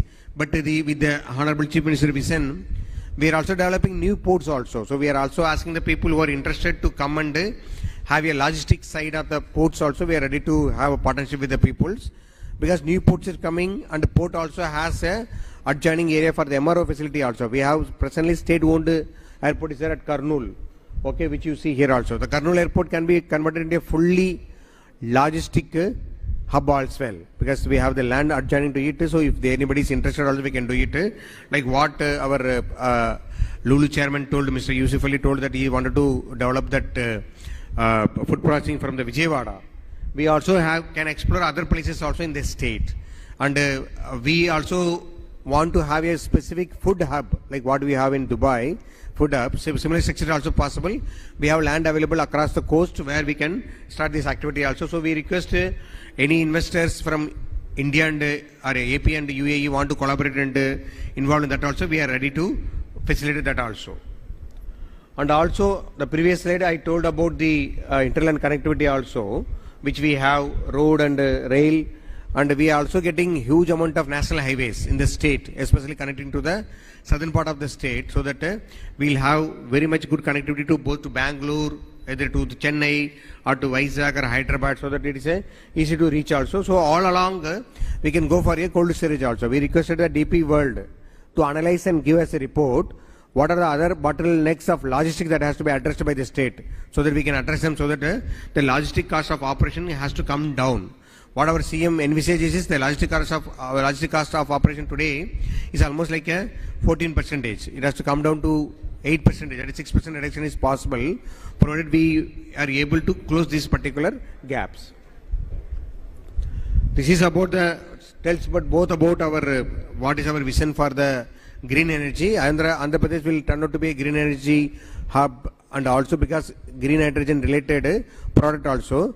Government of India declared green hydrogen hub at Visakhapatnam, in Visakhapatnam, okay, with the support of NTPC.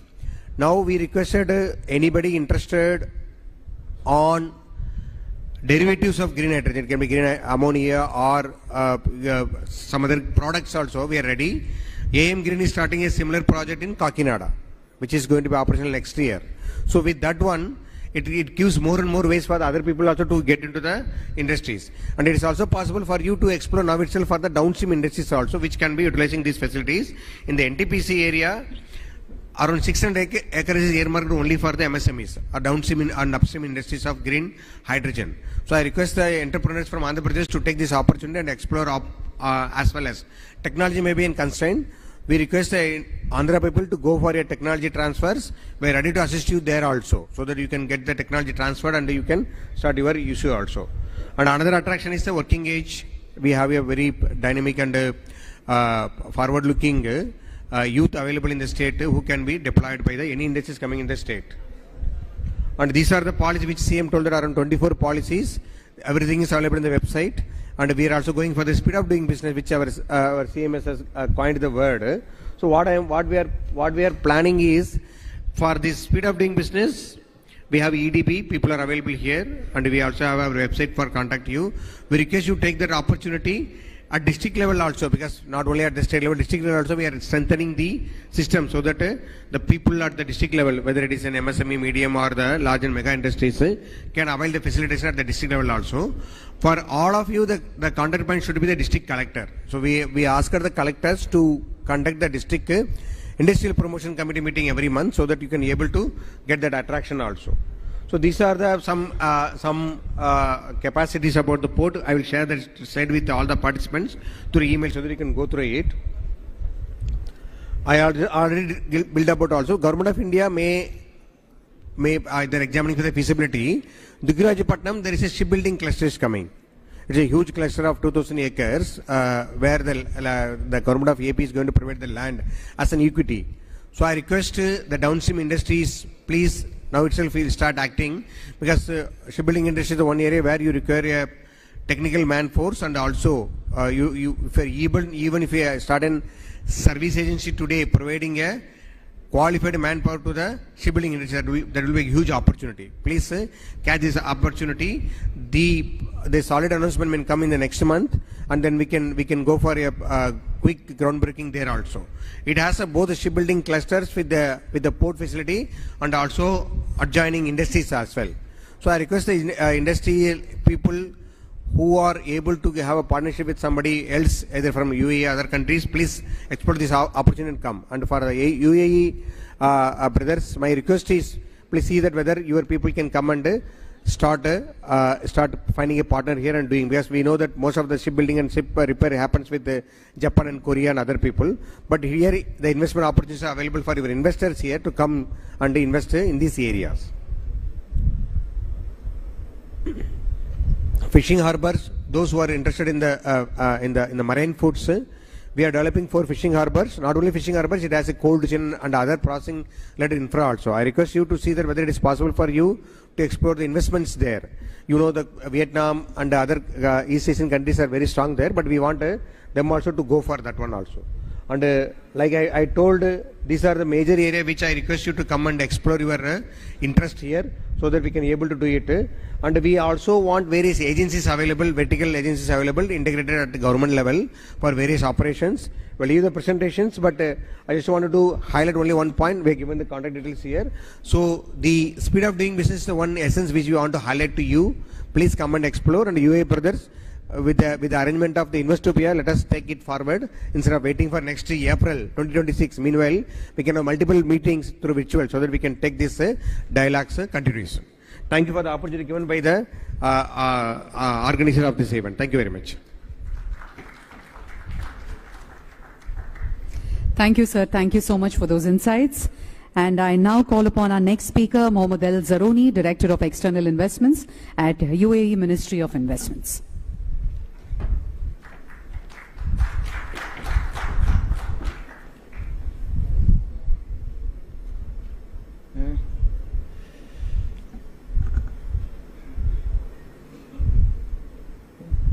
Good afternoon, everyone. First of all, thank you for having us here, for allowing us to host this Investopia, partner with the Ministry of Economy, the team here. Thanks to them for all this hard work that they've put in for this. Now, for my presentation, or my speech presentation, I just wanted to give perhaps an overview of the UAE for those who don't know about it.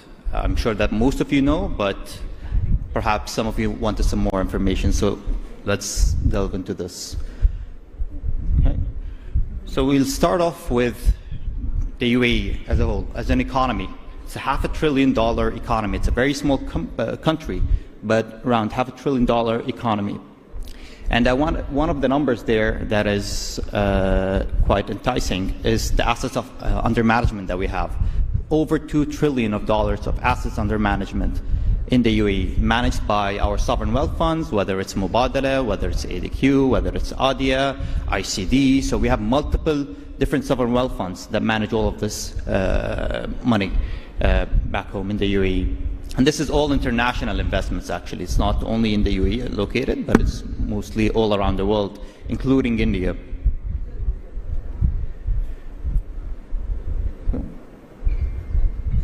So what are those key investment enablers back home in the UAE? We're going to go through a couple. We'll talk about the business environment. We're going to talk about the location itself. We're going to talk about the livability, why a lot of Indians perhaps also choose the UAE as their second home. Some of them their first home as well. And then, some of the economic diversification that we've been pursuing.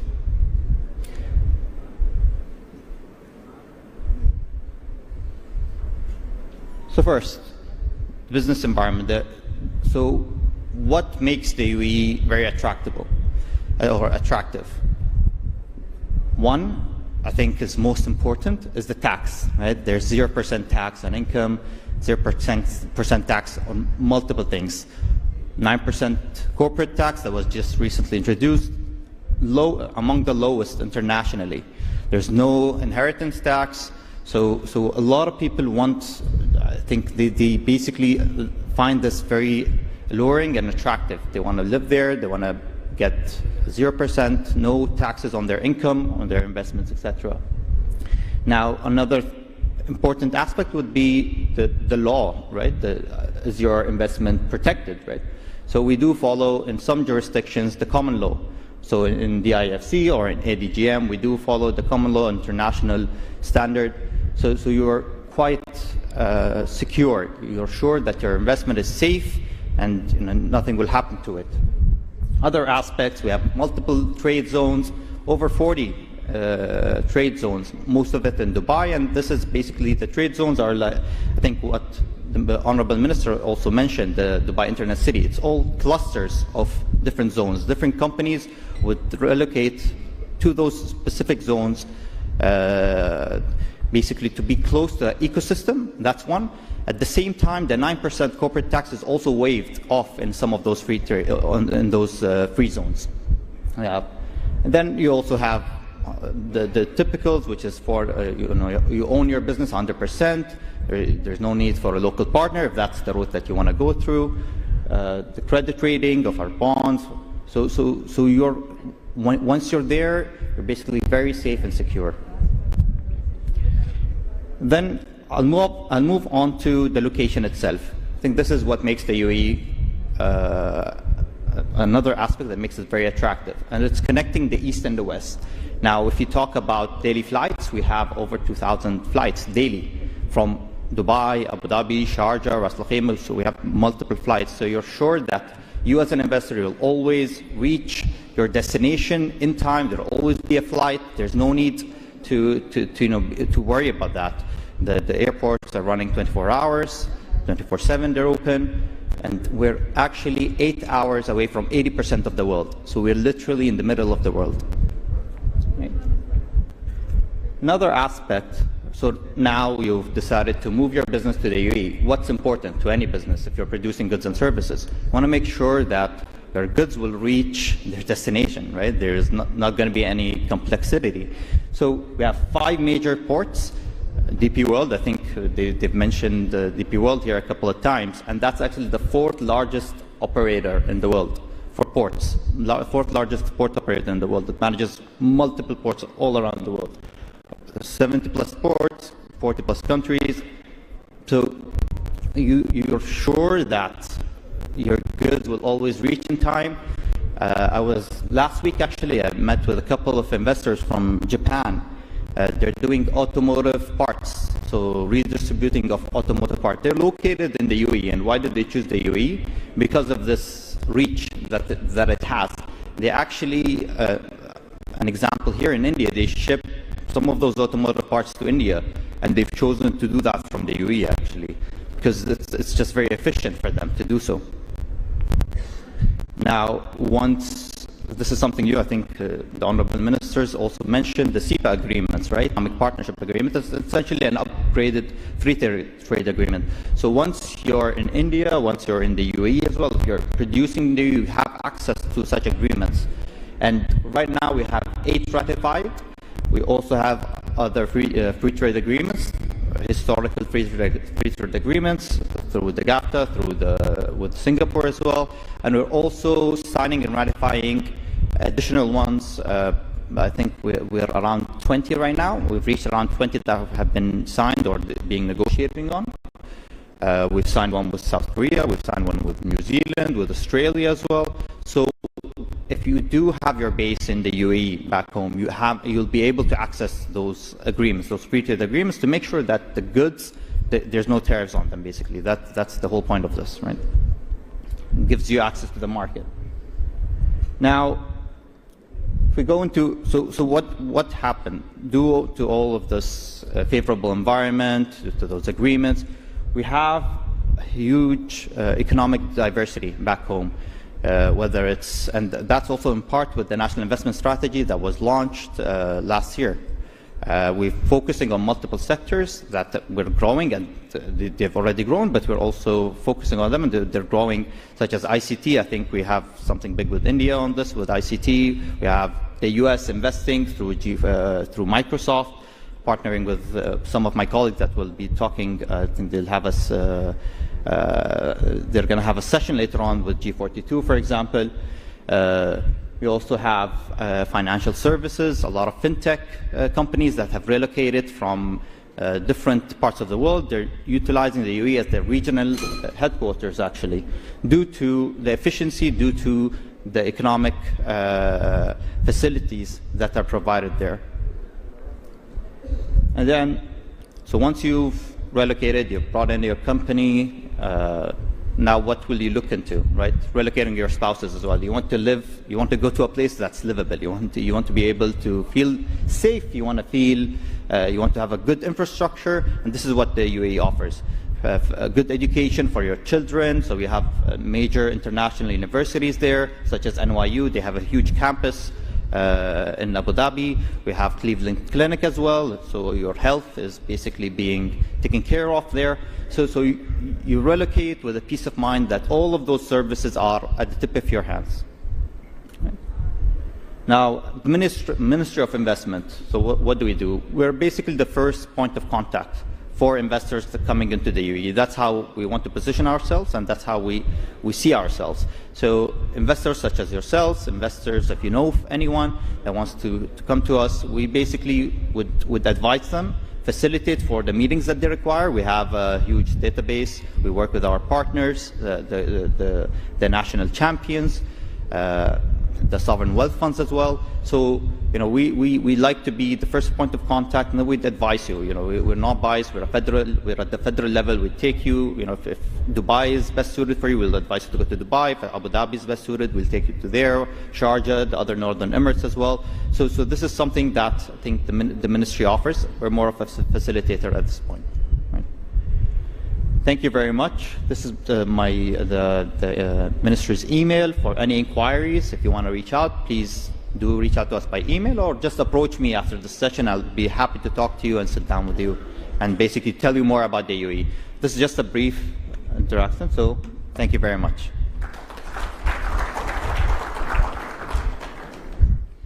Thank you, Mohammed El Zaroni. Thank you very much, all our speakers. Thank you, sir. Thank you, ma'am. All right, ladies and gentlemen, we will quickly move on to the second session, Expanding Business Across Borders, UAE, Andhra Pradesh Partnerships. And I request the speakers to kindly stick on to the time. We have another 2 sessions to complete, and Honorable Minister for IT Andhra Pradesh, Mr. Lokesh, also will be joining us for the 3rd session. And this session will focus on how UAE and Andhra Pradesh businesses can collaborate to drive mutual growth through cross-border investments and partnerships. UAE investors will share perspectives on their expansion plans into Andhra Pradesh, while Andhra Pradesh industry leaders will highlight opportunities for expanding into the UAE market. This discussion will spotlight key sectors, best practices and strategies for successful international collaborations. Our special invitees, Sri B.C. Janardhan Reddy Garu, Honorable Minister of Infrastructure and Investments, Government of Andhra Pradesh. Welcome to you, sir. And this session will be moderated by Mr. Praveen Aditya, IAS, Andhra Pradesh Maritime Board CEO. And I also call upon our speakers, Mr. Walid Garib, Secretary General UAE International Investors Council, and Mr. Murali Krishna Gannamani, Chairman, CII Andhra Pradesh State Council and Founder and Chief Executive Officer, Fluent Grid Limited. Thank you very much. And I now hand it over to our moderator, Mr. Praveen Aditya, IAS. You need a podium. Okay. Thank you. Thank you so much. Good afternoon, everyone. We welcome the esteemed dignitaries on the stage. First of all, we invite Sri B.C. Janardhan Reddy Garu, Honorable Minister of Infrastructure and Investments, Government of Andhra Pradesh, Mr. Walid Harib, Secretary General of UAE International Investors Council, Mr. Murali Krishna Gannamani, Chairman of CII Andhra Pradesh and CEO of Managing Director of Fluent Grid Limited. So in this session, Expanding Business Across Borders, UAE Andhra Pradesh Partnerships. So we'll have a panel. We'll have the dignitaries presenting their views on expanding the business across borders. So first, I would like to start with Mr. Walid Harib. So before we go on, I would just like to introduce Mr. Walid Harib. Mr. Walid Harib is serving as the Secretary General of UAE International Investors Council, a federal platform that champions the overseas investment interests of Emirati businesses. With expertise in fostering global economic ties, Mr. Harib plays a pivotal role in creation and management of free zones, economic zones, and trade facilitation hubs, thereby enabling UAE investors to expand their international footprint across strategic sectors. Mr. Murali Krishna Gannamani is the Chairman of CII Andhra Pradesh and CEO and Managing Director of Fluent Grid Limited. A believer in transformative power of information technology in turning around businesses, he started a company to build COTS products for utilities, which became the de facto choice for reforming the power utilities. And last but not the least, Shri BC Janardhan Reddy Garu is leading the state's infrastructure renaissance by championing initiatives in ports, airports, logistics, and industrial clusters.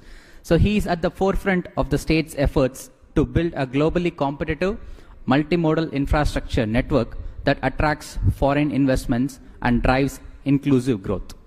So we'll start the session, Mr.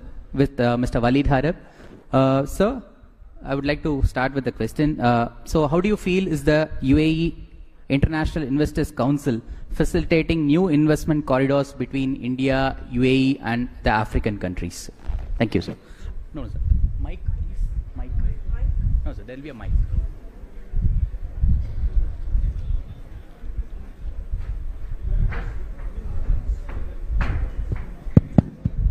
Assalamu alaikum. Good morning. It shows that. Good morning. Good. Now we start. Actually, it's a coincidence for me. 20 plus years ago, I came to this region, and the funny part is actually His Excellency was the guy who received us. So when I received an invitation from Investopia, actually I was extremely excited because always people want to go back to their past to see, and the good thing is how you connect the past with the present. You know, I visited Hyderabad a few years ago. To be honest, when I heard all this, the senior minister, Chief Minister Naidu, you know, all these politicians, they come and they give you big speeches. So to be honest, at the beginning, when I heard the Chief Minister talking, I said, yeah, this is another politician's talk. But actually to see the progress that happened in Hyderabad is really astonishing. You know, he deserves really, you know, now you become a believer, not just by talk, it's by talk and walk. You know, so I have experienced how that vision of Hyderabad was developed. It was basic, but it developed to become really an astonishing vision. And if there is anybody who I believe can create that same vision in here, is him. So we have to applaud that vision that was created. Second part, you know, I come from UAE. Sometimes when you look into developing opportunities, you need to look at the other side, what they require. Why? If I know what you need, I can develop a product or I can sell you what you need. This is a country that has every aspect of food security that we need. This country has human resources. This country has, you know, this vision that developed. Today, you have, you know, what you call this is the Silicon Valley of India. So these are the elements that you can start from here. But if I reverse the other side, these are the things that also we need. We have, you know, the gentleman on my right, we have also some companies that can, DP World is engaged in big investment here. We have Abu Dhabi Ports also is involved. We have the airline industry. But I think we are even thriving for more. There is, and what we aim to create more pre-visibility project that we can look at. You know, come and invest is a good side, but invest in what? So we need to identify pre-visibility opportunity that we can take back to our investors and we can take back to our members to look at, so they can engage and also evaluate what type of investment they can invest. But from first impression, I think I don't need to say anything. The region is thriving region, and we can benefit out of it. Thank you. Thank you, Mr. Walid. So moving on to Mr. Murali Krishna, taking cues from what Mr. Walid has been talking about the pre-feasibility opportunities, I think from CII also you would be doing a lot of such kind of similar activities. But with the perspective of Andhra Pradesh industries, how do you see these Andhra Pradesh-based businesses preparing to expand to the UAE market, and what are the promising sectors which you could find into the Gulf region?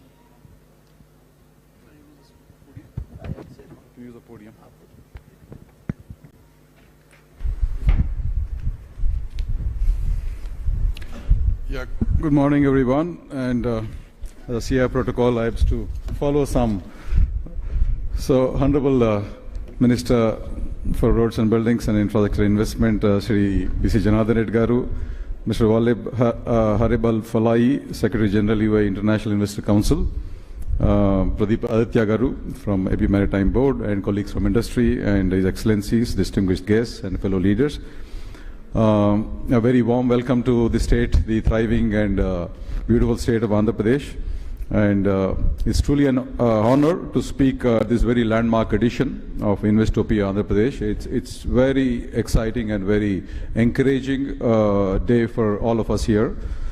And I think this is a platform where ambition meets opportunity, and where the next chapter of UAE-India relations is being written with the Andhra Pradesh accent, I would say. And my heartfelt thanks to Government of Andhra Pradesh, the Ministry of Economy and Tourism, UAE, the Economic Development Board who coordinated all this, CII and Investopia for making this dialogue possible. Now, I wanted to share some experience, seeing the hall packed, even at this hour, with very beaming entrepreneurs and enthusiasts who has been truly looking forward to some great possibilities of partnerships and collaborative joint ventures with UAE. And I was traveling to Vijayawada last evening from Vizag, and I was heartening. It was so heartening to know I met so many of them traveling, to attend this event with great enthusiasm. One of them being a technology company who actually provides software services for Al Arabia. Prospecta Technology is a good friend. Likewise, another solar EPC company called Rockland Energy. He wants to explore the possibilities of expanding to the UAE market. Likewise, Agritech, or a food processing company. So it's truly like, we haven't seen this level of energy for a long time. And with what we have heard in this morning with His Excellencies and the Honorable Chief Minister, it's truly, I think, a new chapter in the beginning of our partnership. And as Honorable Chief Minister had highlighted in his speech, India and UAE today stand as partners not just in trade, but in truly transforming these regions.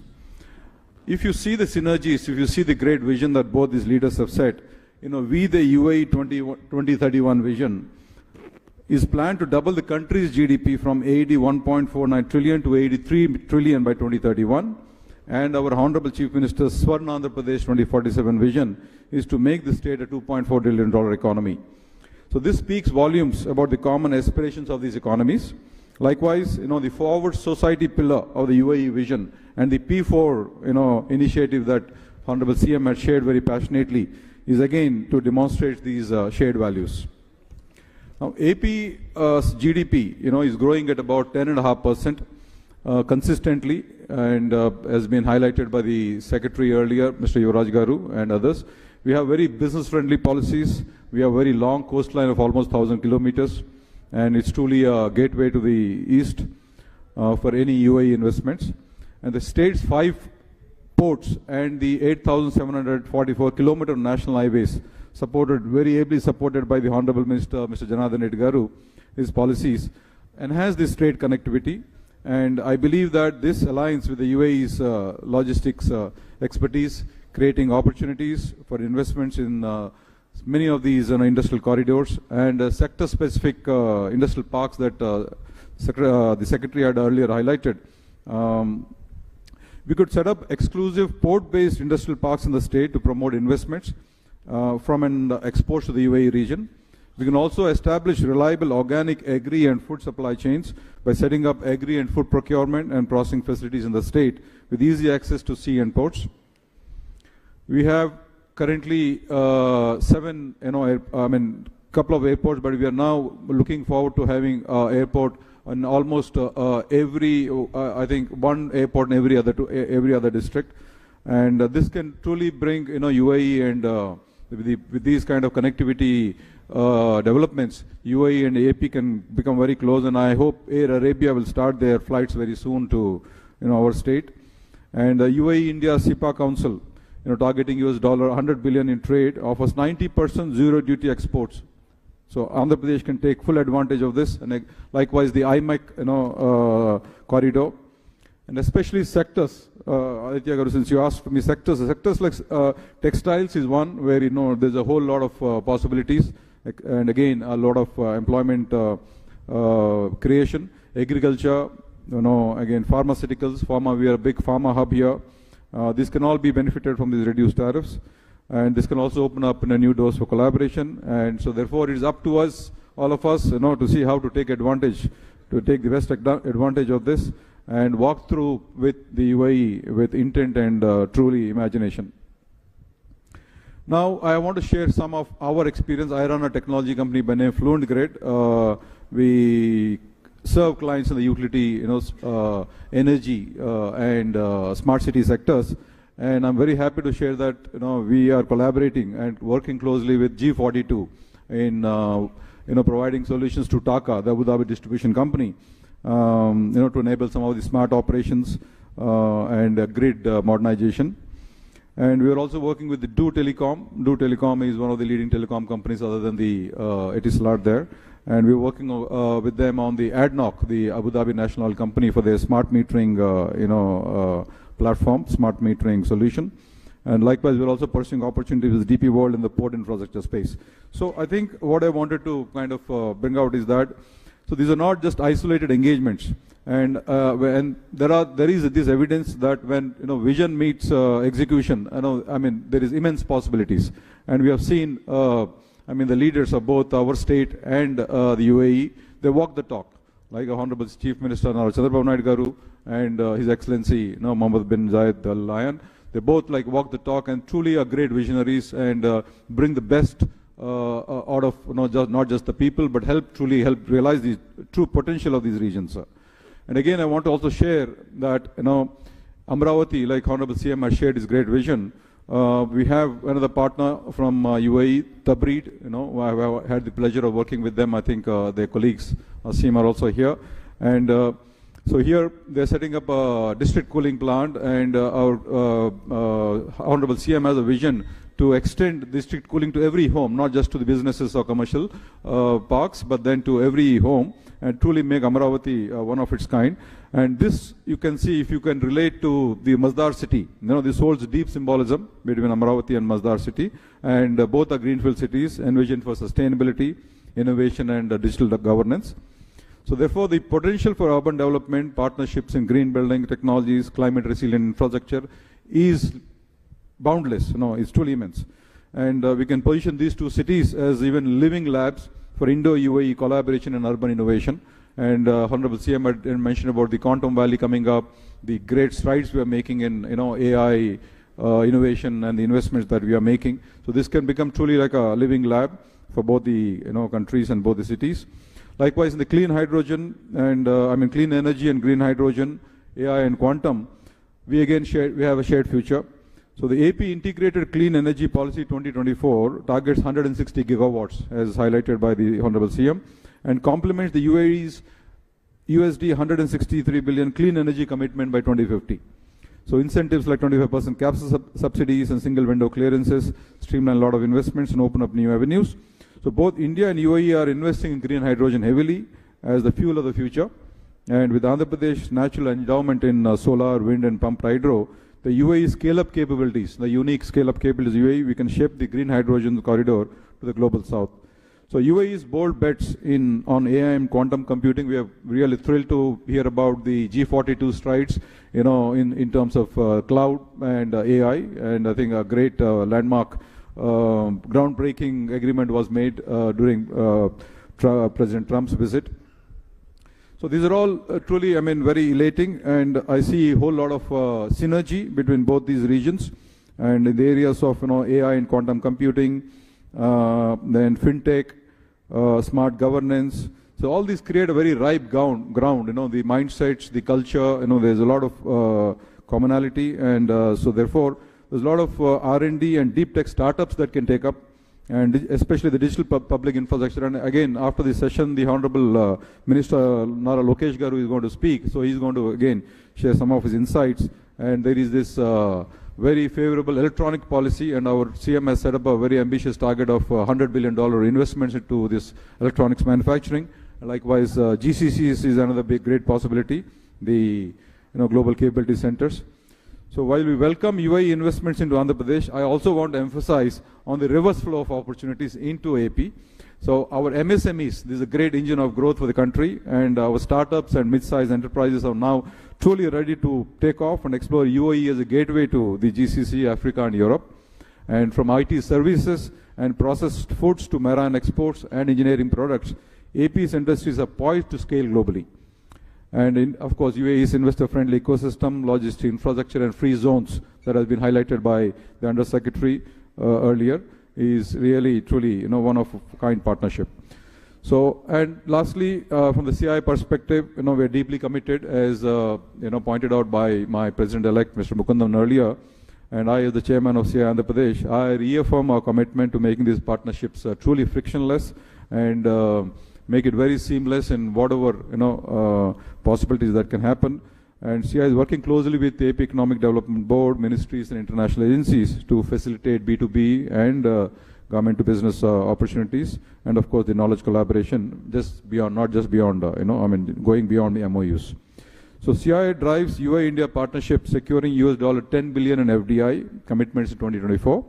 And Vijayawada UAE Economic Meet exemplifies CI's role in fostering this collaboration. And this credibility assures Mr. Al Falais of reliable investment facilitation. Thank you, sir. And as a closing thought, I think we have a shared destiny. We have so much things in common, great leadership, great governance, and truly unique advantages. So UAE and Andhra Pradesh are natural allies in many ways, and in this new world order that His Excellency had earlier highlighted, defined by the sustainable development, digital infrastructure, innovation, and collaborative capitalism.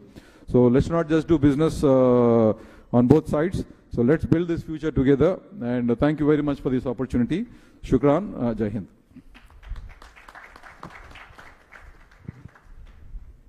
Thank you, Mr. Murali Krishna. That was very comprehensive indeed. Moving on to Mr. Before we go on to the minister, sir, just one, Mr. Walid, just wanted to take some cues from what Mr. Murali Krishna has been talking about, the smart city infrastructure and the development of smart cities. So as you are aware that Andhra Pradesh is planning and executing a new smart city in the capital region development.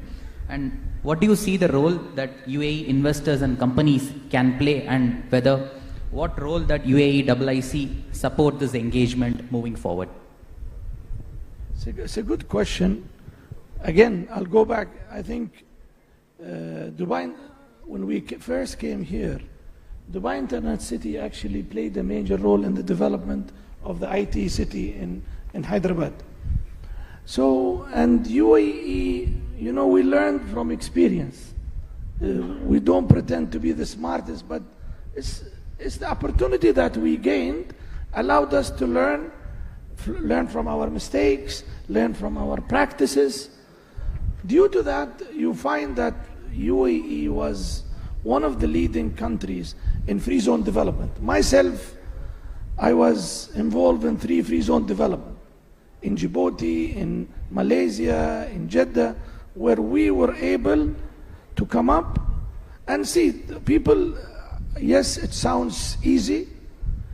A free zone is a piece of land, structure, and rules and regulation. And then after that comes the fun part, which is attracting the investment. Looking at India, you have the simplest, the most important element, which is human resources.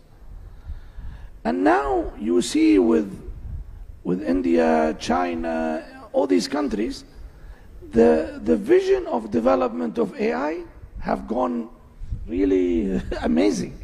You know, thanks to India, to China, the process of AI is becoming very cost effective. All of us remember, you know, DeepSeek, how they shaken the industry from paying billions. Now with $3 to $4 to $5 million, you can have a full-fledged, DeepSeek. I think India and China are two economies that can bless the world. Why? Because of your smart human resources. So countries like us, we work very close with these economies to develop. And someone just mentioned, I just met the group 42 guys here. So our role, we have developed a know-how in free zone development.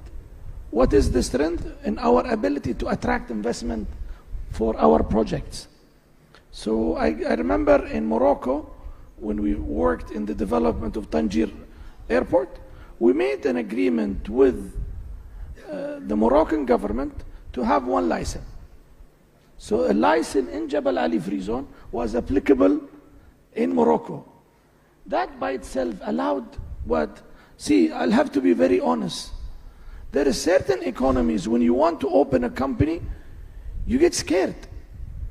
You know, not for some reason, I want to open a company in China or India, it's a bit a gray area.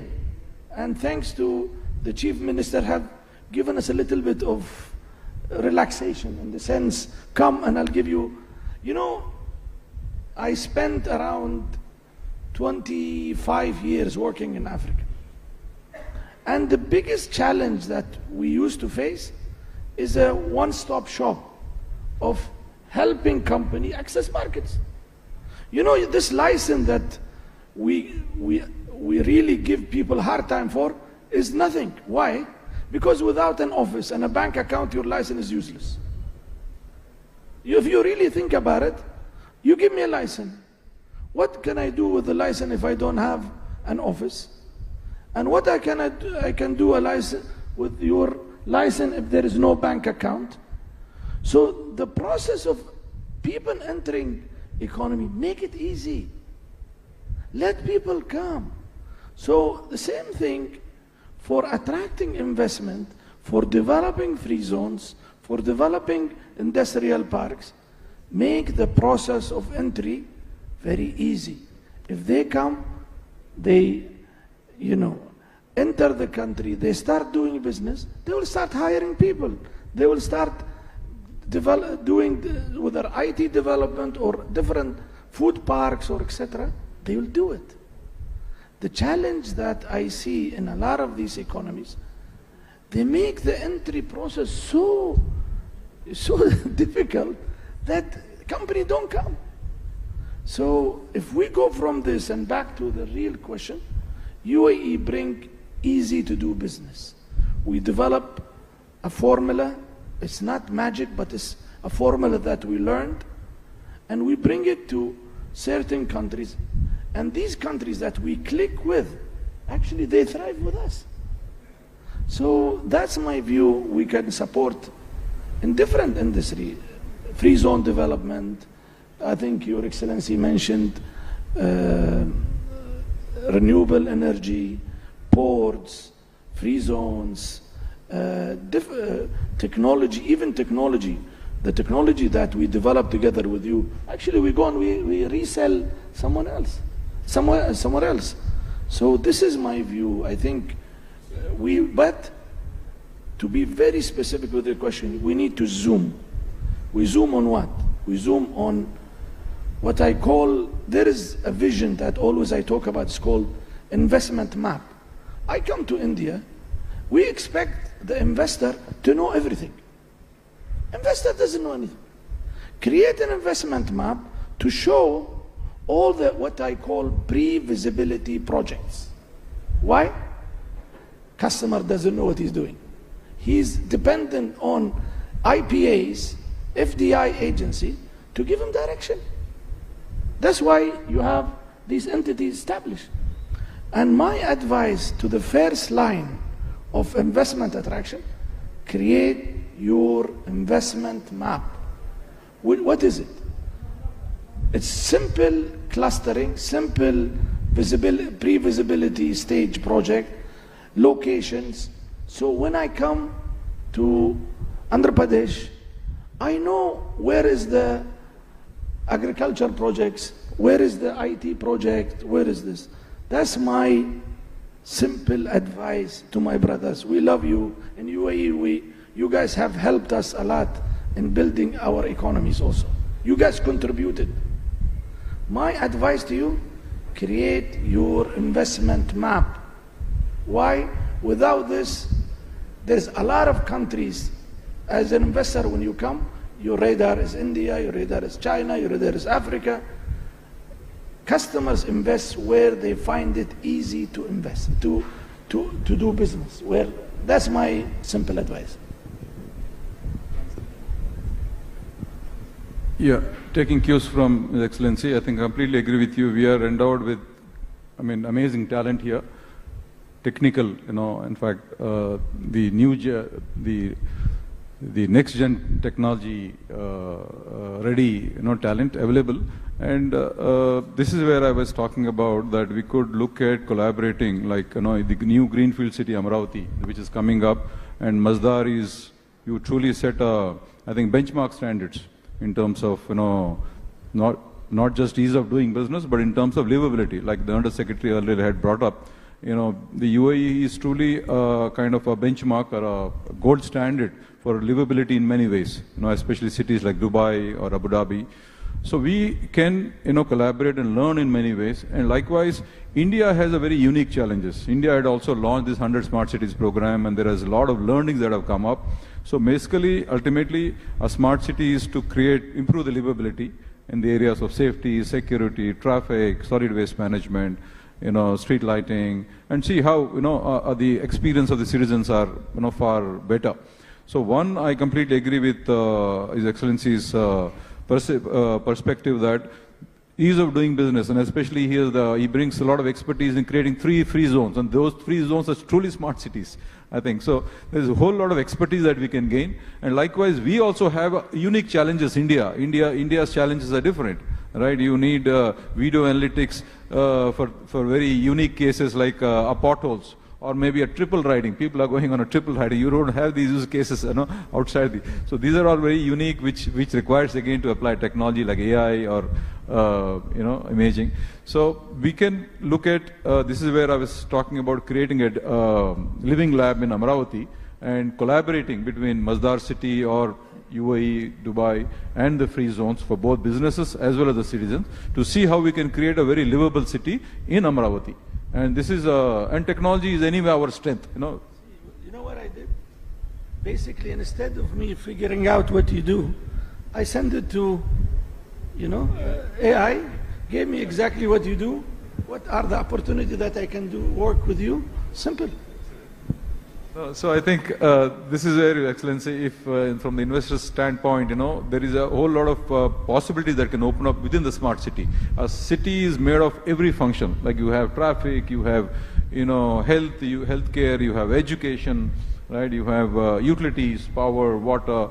So you have all these functions. So across these functions, to create a smart city, you need to apply technology, you need to develop new processes, and your expertise, especially in creating cities like Masdar or Dubai or Abu Dhabi, will come very handy in using that expertise in Amaravati. And technology is our forte. We have a very good talent, like you brought out. So, and then we have some of these experiences from the 100 smart cities. So both these can. See, starting a new city is easier than starting an old city. Yeah, greenfield city is always easy. So Masdar city is also a greenfield city, and Amaravati is also a very greenfield city. Yeah, you very well. Yeah. Thank you. Thank you. Now I would request the Honorable Minister of Infrastructure and Investments, Government of Andhra Pradesh, Shri B.C. Janardhan Reddy Garu, to give a strategic perspective on enabling cross-border investments from UAE into Andhra Pradesh.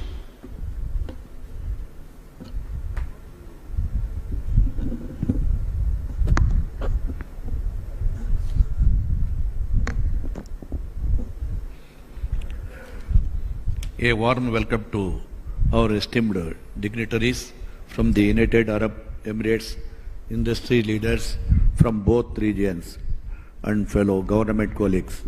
This session is a reflection of the growing synergy between the United Arab Emirates and Andhra Pradesh. We jointly pursue cross-border growth, investments, partnerships, and shared prosperity. The United Arab Emirates is among India's largest trading and investments partners, and we in Andhra Pradesh are committed to taking this bilateral relationship to the next level at the subnational level. We see this partnership is one that goes beyond grade. One build on shared goals would food security, energy transition, resilient infrastructure, and globally connectivity. Andhra Pradesh is emerging as India's most strategically located and investor-ready state. 1,054 kilometers coastline, 6 operation ports, 6 airports. Direct sea connectivity to Middle East ports such as Jebel Ali, Abu Dhabi, and Sharjah. We are investing heavily in port-led industrialization, logistics, park, multimodal transport, and corridor-based development. We invest in United Arab Emirates investors to explore industrial nodes in Visakhapatnam to Chennai, Chennai to Bangalore, Hyderabad to Bangalore corridors, logistics and warehousing zones near Krishnapatnam, Kakinada, and Visakhapatnam port. Green Energy Hub, AP is a leader in solar, wind, pumped hydro storage, green hydrogen, and green ammonia. Fruit processing and aquaculture cluster linked to farm-to-fork exports. We welcome participation in PPP projects in infrastructure, industrial park, and clean energy. Andhra Pradesh has consistently ranked at the top in the use of doing business index. We have a single desk portal for all clearances, proactive governance, and a dedicated investors facilitation cell under the Infrastructure and Investment Department. We are committed to tracking United Emirates proposals and providing customized investors for anchoring investors. United Arab Emirates based companies have shown interest in logistics processing and port-based manufacturing in AP. We seek to convert this MOU and proposals into a grounded project with speed and transparency. The agreement with United Arab Emirates and India Comprehensive Economic Partnership provide a strong policy platform for deeper collaboration. The government of Andhra Pradesh is ready to be a trusted partner in United Arab Emirates. Strategically, expansion across Asia. Let us co-develop projects, co-create value chains, and build a corridor of infrastructure, innovation, and impact.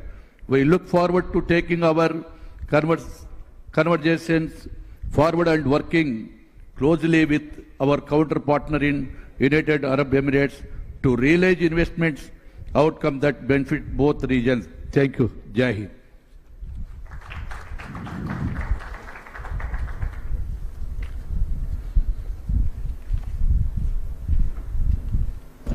Thank you so much, sir.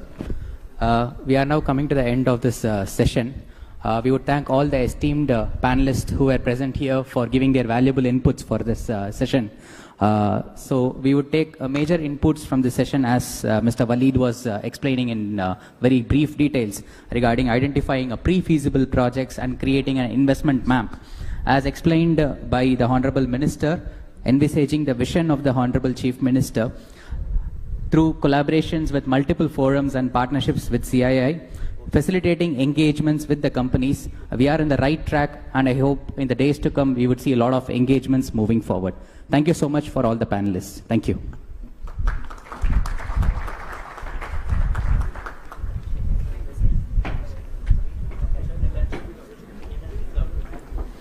Thank you, sir. Thank you very much. And on that note, we come to an end of the session 2, and we begin with the session 3 on artificial intelligence and data centers, powering digital economies through UAE Andhra Pradesh collaboration, a fireside chat. This fireside chat will explore how artificial intelligence and data centers can drive digital innovation, smart governance and economic growth, with a focus on collaboration between the UAE and Andhra Pradesh. The session will be moderated by Ms. Raksha Sharda, Vice President, Primus Partners. And I'd like to invite our speakers. A warm welcome to Mr. Nara Lokesh, Honorable Minister for IT and Electronics, RTG and HRD, Government of Andhra Pradesh. And we also take the pleasure to request you to join us, sir. And Mr. Manu Jain, CEO, G42 India.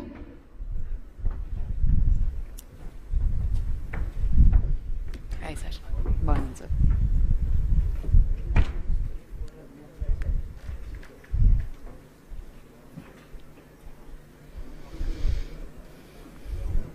And ladies and gentlemen, artificial intelligence and data centers, powering digital economies through UAE Andhra Pradesh collaboration, fireside chat. I now hand it over to the moderator, Ms. Raksha Sharda.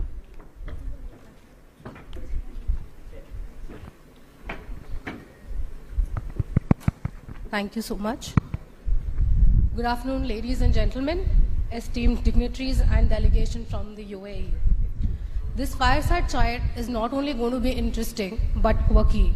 We have two friends who've known each other for years, shared ideas, debates, and probably a few inside jokes too. Each a visionary and a leader in their own sphere of life. I would first like to introduce our first guest, who brings together the energy of youth, the clarity of vision, and a deep-rooted commitment to public service. He is none other than Honorable Minister Nara Lokesh, Minister for IT, Electronic Communication, HRD and RTG, Government of Andhra Pradesh, a public representative with a technocrat's mind and a changemaker's drive. From driving digital initiatives in Andhra to championing citizen-first governance, he is redefining what modern leadership looks like. From blockchain in governance to Wi-Fi in villages, he's been pushing boundaries before it was cool. Ladies and gentlemen, Mr. Lokesh Nara, can we have a round of applause, please? Our next guest redefines the term of serial entrepreneur with a twist. He just doesn't start things. He scales them, he disrupts them, and then somehow makes them look so effortless. Please welcome Mr. Manu Jain, CEO of G42 India, where he is leading the charge to drive India's digital transformation with cutting-edge AI solutions. Known for his passion for technology and innovation, Manu was also the architect behind India's smartphone revolution, making tech not just smarter, but more accessible. He's a kind of a leader who can decode technology, strategy, and cricket scores all in one breath. And trust me, he will still get more steps on his fitness tracker than all of us combined together. Ladies and gentlemen, join me in welcoming Mr. Nara Lokesh and Mr. Manu Jain for a candid, no-filtered fireside session. Today, we are going to explore how AI and data centers are becoming the backbone of this modern economy and the unique opportunity which is packed for UAE and Andhra Pradesh. So before we jump into the AI and data centers, Manu, this is a question to you. If you could let us know that, what hooked you to AI and tech? You had any early aha moments? You realized that AI is going to be the next big frontier. What was that? Hello. First of all, I must say I'm really truly honored and privileged to be here in Andhra Pradesh, and I've been really fortunate to have Honorable Minister Mr. Nara Lokesh and Honorable Chief Minister Mr. Naidu as friends, as mentors for the last 10 years. I don't know if you remember it, Mr. Lokesh, but it was exactly 10 years ago in 2015, in May or June, when I met Honorable Chief Minister for the first time. This is when we were starting off Xiaomi in India. And he convinced me that the best place to start electronics manufacturing in the country was in Andhra Pradesh. And exactly 10 years ago, in August 2015, our first manufacturing plant was launched here in Andhra Pradesh. And since then, I'm like truly indebted to you and to HCM for being like such great supporters and mentors, not only to me, but to a lot of people across the country who want to do something in technology. So thank you so much. Coming back to your question, so my journey or tryst with technology started about 12-15 years ago when I came back to India and started an e-commerce company to sell shoes and clothes called as Jabong. Those days it was considered stupid. I thought it was a stupid idea. Who would buy shoes and clothes online? The way to buy this is go to a nearby store and buy it. But soon it became one of the largest e-commerce companies. And that's how my journey with technology started. Soon I realized that a lot of people, more than 60-65% of our consumers who used to come, buy shoes and clothes online, they were buying it from small little device called a smartphone. That's how my journey with smartphones started. Then Xiaomi became the largest company in India. We had all our manufacturing plants here in Andhra Pradesh. And then I realized a lot of people are using this not only as a device, but they're doing intelligent stuff on this. And the recent form of intelligence is artificial intelligence that a lot of us know this. That's how my changed from smartphones to building large supercomputers. So I've basically gone from selling sneakers to smartphones and now supercomputers. That's how my journey has been. That's exciting to know. Honorable Minister, from your perspective, what inspired your journey into digital governance and technology policy? Thank you, Manu, for believing in Andhra Pradesh, and thanks for taking time off coming all the way from UAE to Vijayawada. We promise next time we'll have a direct flight connecting UAE and Vijayawada for sure. Saying that, so you know, there are moments in life that fundamentally change you, and for me it's been my Padayatra. That's where I've realized that during the first IT revolution, we have digitized the broken processes. Yes, they're digitized, but they're still broken. I think what excites me is with the advent of AI is how can I democratize governance? And how can we make it a lot more approachable to citizens? I think that's what excites me. And if you look at Andhra Pradesh, we are one of the very first states to bring close to about 600 services on WhatsApp. We call it Manamitra. I believe it's the step in the right direction, but it's just the beginning. We are now putting together a data lake in the back end, where whether a citizen wants a certificate or not, we are going to have it. So when he or she wants it, it's going to be available. That's the kind of approach that we want to take. The parallel thing I've also realized in my Padayatra is that the entire land records is still a broken system in India. Though there's been a lot of digitization, it's still a broken process. So we are now putting together an AI agent that can take all the knowledge of the best RDOs and so on and so forth. And what parts of this process can actually be automated. And that's what excites us here in Andhra Pradesh. So in a nutshell, it's about democratizing governance, and that's been the motto with which we are adopting AI now in Andhra Pradesh. That's good to hear. From your learning experiences, moving on to the landscapes that we want to discuss today. Mr. Manu, from the vantage point at G42, how do you see AI and data centers shaping the future of the digital economies globally, and especially focusing on India and UAE? So first of all, if you think 25 years back, when internet was just coming in 98, 99, a lot of people said internet will change their life. There were a lot of people who thought this was just a fad, just a fashion. But if you really fast forward today, a lot of things like we can just order food in 10 minutes, we can basically do video calls with people sitting across the world. All of this has been possible through internet. So the next big thing in the next 25 years is going to be about AI and related fields. And the most foundational block in artificial intelligence, AI, is the data center. So data centers are these really high-tech buildings.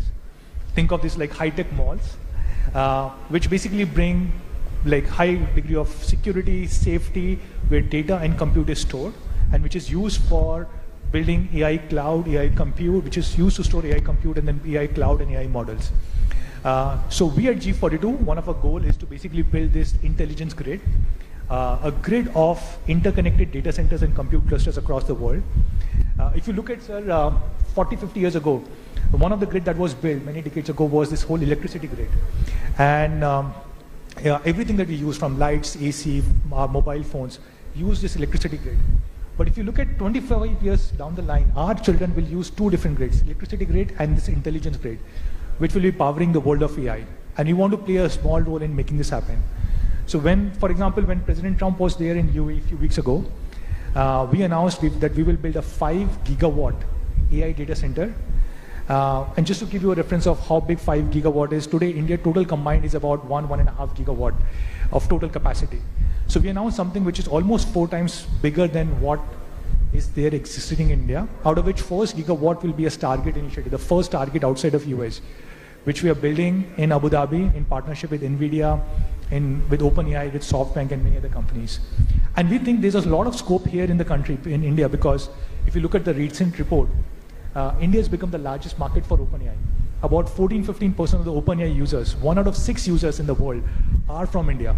So there's a lot of opportunity for India, for Andhra Pradesh, to build similar kind of infrastructure, which is AI data centers and compute clusters for companies like OpenAI, for Grok, for Gemini, and for many more. Awesome. So Andhra already has a vision of becoming a smart tech hub, with the quantum computing talking about data lakes, etc. Sir, how do you see the collaboration with UAE adding value, and what are specific tech synergies that you anticipate? Honestly, I think our generation is lucky where we are able to see industrial revolutions at quick succession. In the past, we've seen how airport transforms the entire economy. Like, look at Hyderabad airport, I think now contributes close to 16 or 18% of Telangana's GDP. I believe that's what data centers actually can do. And data centers can be the nucleus for actual innovation and to kickstart the entire economic activity. This is the foresight that we had way back in 2017-18 when ChatGPT in the current form didn't even exist. That's where we roped in all of them to come to Vizag to make it the data city for India. Last 5 years was a blip, but now we are sort of accelerating that journey. And we want to lead the entire data revolution in India, and we believe we have the right ingredients in Visakhapatnam. And definitely I'm leaning on G42 to support us in this journey. I think UAE and India have a lot in common. Definitely India is the future. We will be a $30 trillion economy by 2047, no questions about it. And Andhra Pradesh will be about a $2.5 trillion economy by then. So we have great aspirations. And then we have the fire in ourselves to actually deliver this. And to be fair, a flight from UAE to Visakhapatnam or Vijayawada is not more than 3 hours. So we are a lot closer to them than Europe is or US is. So I think there's a lot more synergies that we can actually build on. I think there's a lot for Andhra to learn in terms of the investments now you're doing in the UAE. Second, as a HRD minister for me, it's exciting times because curriculum revamp is required. Gone are those days of traditional programming. I think now we are coming about with the AI age and quantum, which is the next revolution. So the first quantum 150-bit qubit computer is going to be coming here to Amravati. And that's where I think there's a lot of areas that we can actually collaborate in terms of curriculum, in terms of investments. We did discuss opportunities about data embassies, where India's data can be housed in an embassy in UAE and vice versa, hopefully in Visakhapatnam. And I think this kind of collaboration at a G2G level, I think is going to be critical for both our countries to sort of now work together and really strengthen our relationships. Great. From the data centers to moving through governance through AI. So, Mr. Manu, AI can power citizen services, improve transparency, drive policies, etc. How is AI reshaping governance models in the UAE, and what lessons probably we could learn and be the first mover advantage, while we always are? So I was about to say, I think Andhra Pradesh and Mr. Naidu, he's always been at the forefront of this. I don't know if you remember, 2015 was the first time I came to Vijayawada. Those days, the states had just split. Honorable Chief Minister had just announced Amravati as the new capital. And I still remember he took me to this data room, a large data room, in the middle of all paddy fields, like all fields over there. And I was amazed because there were so many computers and screens over there. And every single data point about every citizen, every village, every taluk, every city, every district was being captured over there and monitored over there. I still remember those days. I had not seen these kind of war rooms, data rooms, even in large companies, corporates, but I saw it in Andhra Pradesh, in Vijayawada. So you and Honorable Chief Minister have been the forefront of technology. You built a great hub in Hyderabad and now building here in Amravati, in Vijayawada and in Vizag. Going back to what we have seen in Abu Dhabi or in UAE, I think over there we see the next level where using this data and using AI for decision making. So in a lot of areas, AI is being implemented, a lot of government areas. In fact, what I remember is that in Abu Dhabi, across all digital departments, it has been mandated that they have to be AI first by 2027. A lot of small areas across the board where AI is being used, like all traffic fines now are done through AI. There's immigration process which is being done through AI, so you just walk through a tunnel and you don't have to go through anybody for stamping or even for the smart gate. AI will do your immigration on your behalf. AI is being used for genome sequencing and a lot more. And I'm pretty sure this can be used and implemented here in India and in Andhra Pradesh, even at a bigger scale, because the population size is so much more and the impact can be so much more as compared to any other part of the world. So I'm sure this is only a matter of time before you would implement all of this or even better than this here in AP. Great. Honorable Minister, if you could shed some light on how AI is actually reshaping the governance models in India and what could be leveraged from the UAE. Right. If I'm correct, if my memory serves me right, UAE is one of the very first countries to have an AI minister. Two, they have also in all their boards, there is now an AI board member that enables decision making. I met the Honorable Minister of UAE, and before I came for this meeting, even in their cabinet meeting, now they're having an AI minister, not the human but the AI doing this. So it aids in decision making. So in Andhra Pradesh, we are at the beginning of adopting AI. What we've done is we've gotten all the use cases from various departments. So we have close to about 100 use cases now available. And we are now doing a hackathon to go about solving the challenges that they are facing at the field. But honestly, it's just the beginning. I think there's a lot for Andhra to learn from UAE, the kind of implementation that they've done. So I was jokingly telling Manu that if I implement AI in traffic violation, then I'll be out of a job. I think it's something that we need to learn, bring it slowly in, and we need to create the entire impetus in the right direction. Because the harsh reality sometimes does hurt. But I think we have to prepare the public of Andhra Pradesh in the right direction to actually adopt AI. Saying that, I think to be fair, there's a lot of fear around AI, whether we will lose jobs. And my only say has been that every industrial revolution has ended up creating more jobs than it has displaced. And countries that have adopted to that industrial revolution have done exceedingly well. So in the IT revolution, India has been the biggest gainer. I believe in the AI revolution, India will be the biggest gainer. But I think there's a lot to lean on to UAE and what they're doing, and specifically in G42. And there's something for us to sort of learn and look at the areas of synergy and implement those here in Andhra Pradesh. You mentioned that you will be out of the job. I don't think you will ever be out of job. I don't think AI can ever can have the kind of charisma and charm that you have, and will never get the kind of love and support that you get from everybody. So AI will take up a lot of jobs, but definitely not yours. Rightly said, Mr. Manu. As I said, the state is always, a step ahead. Honorable Minister took my question for the next fireside and answered in this one as well. So moving on to the job creation and economic growth that we always speak about, there are conversations that sometimes data centers are more infra heavy and not that much of a job creations, so on and so forth. But we all know that it's important. It's not just infra, but it's an engine of economic growth as well. Mr. Manu, what is your thought on data centers and economic growth? So as Honorable Minister said, I actually think in the next wave, when the wave of AI comes in a very big way, data centers will play a very big role. And not just enabling AI, but being the engines of growth, as he said. If you think about from a data center perspective, there are 4-5 things required to build a data center. You need land, you need power, you need undersea cables of fiber connectivity, you need people who will offtake it, the capacity in the data center, and of course you need the great government support. And I think a place like Andhra Pradesh has probably all 5 of these. You have land, you have green energy. Sir was telling me that now they have undersea cable coming to Vizag. Then with Vizag becoming a large technology hub, you will have off-takers over here. And of course, you have a great government support. So I genuinely hope that Visakhapatnam or Andhra Pradesh will become a large hub for data centers. And when you have data centers, then the entire industry moves over there. You will have people who will build large compute clusters, who will build quantum computing, supercomputers, AI computers, GPU clusters in these data centers. Then you will have cloud companies coming and setting up cloud on top of it. You will have AI companies coming and building models on top of it.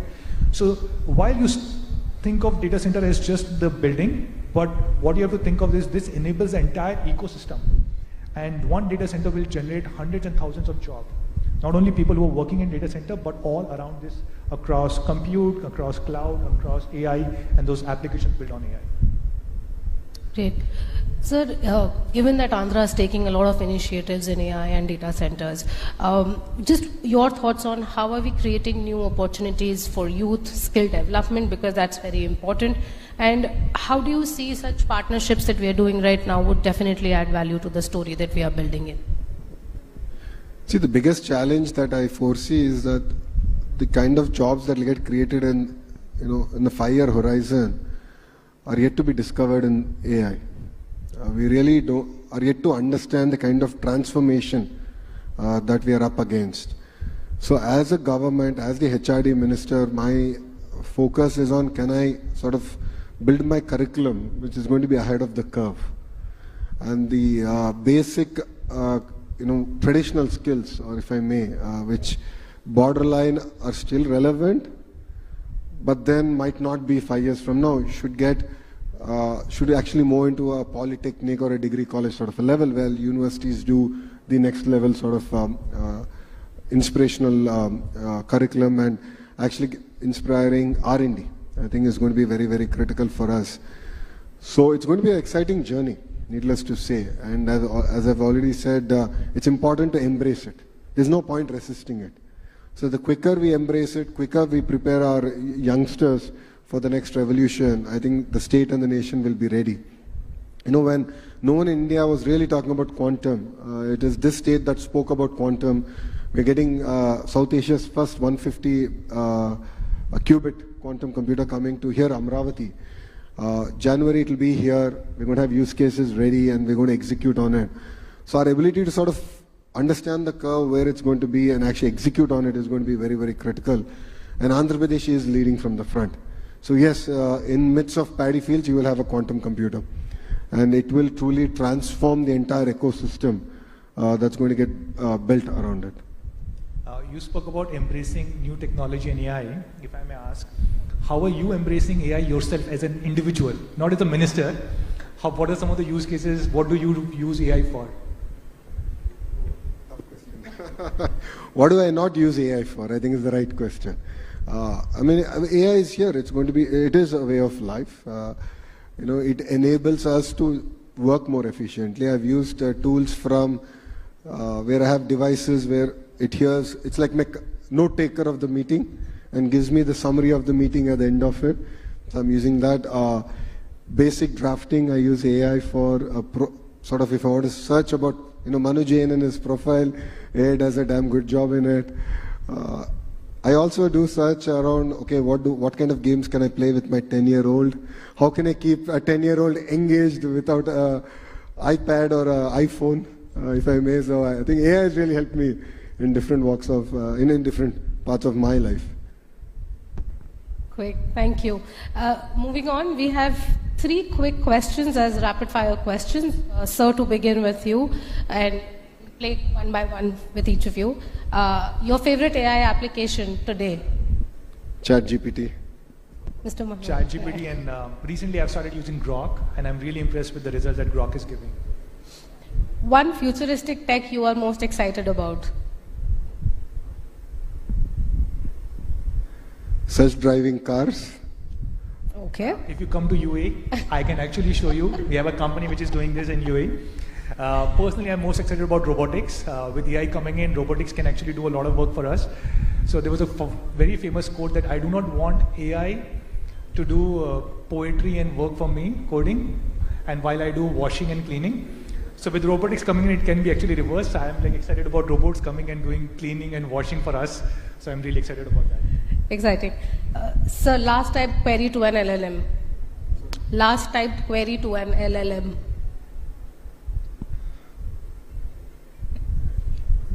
I was drafting automatic WhatsApp reply messages. How to make it more pleasant to share the bad news. For me, I was coming today morning and I realized I've been to Vijayawada so many times over the last 10 years, but I have not been successful in bringing my wife here. So I was asking ChatGPT and Grok what are the best ways that I can convince my wife to come to Vijayawada next time I'm here.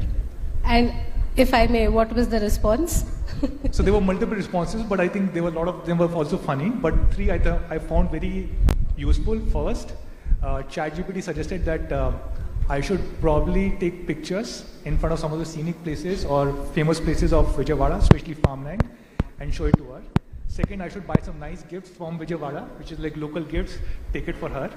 And third, where I need your help, is direct flights from Dubai.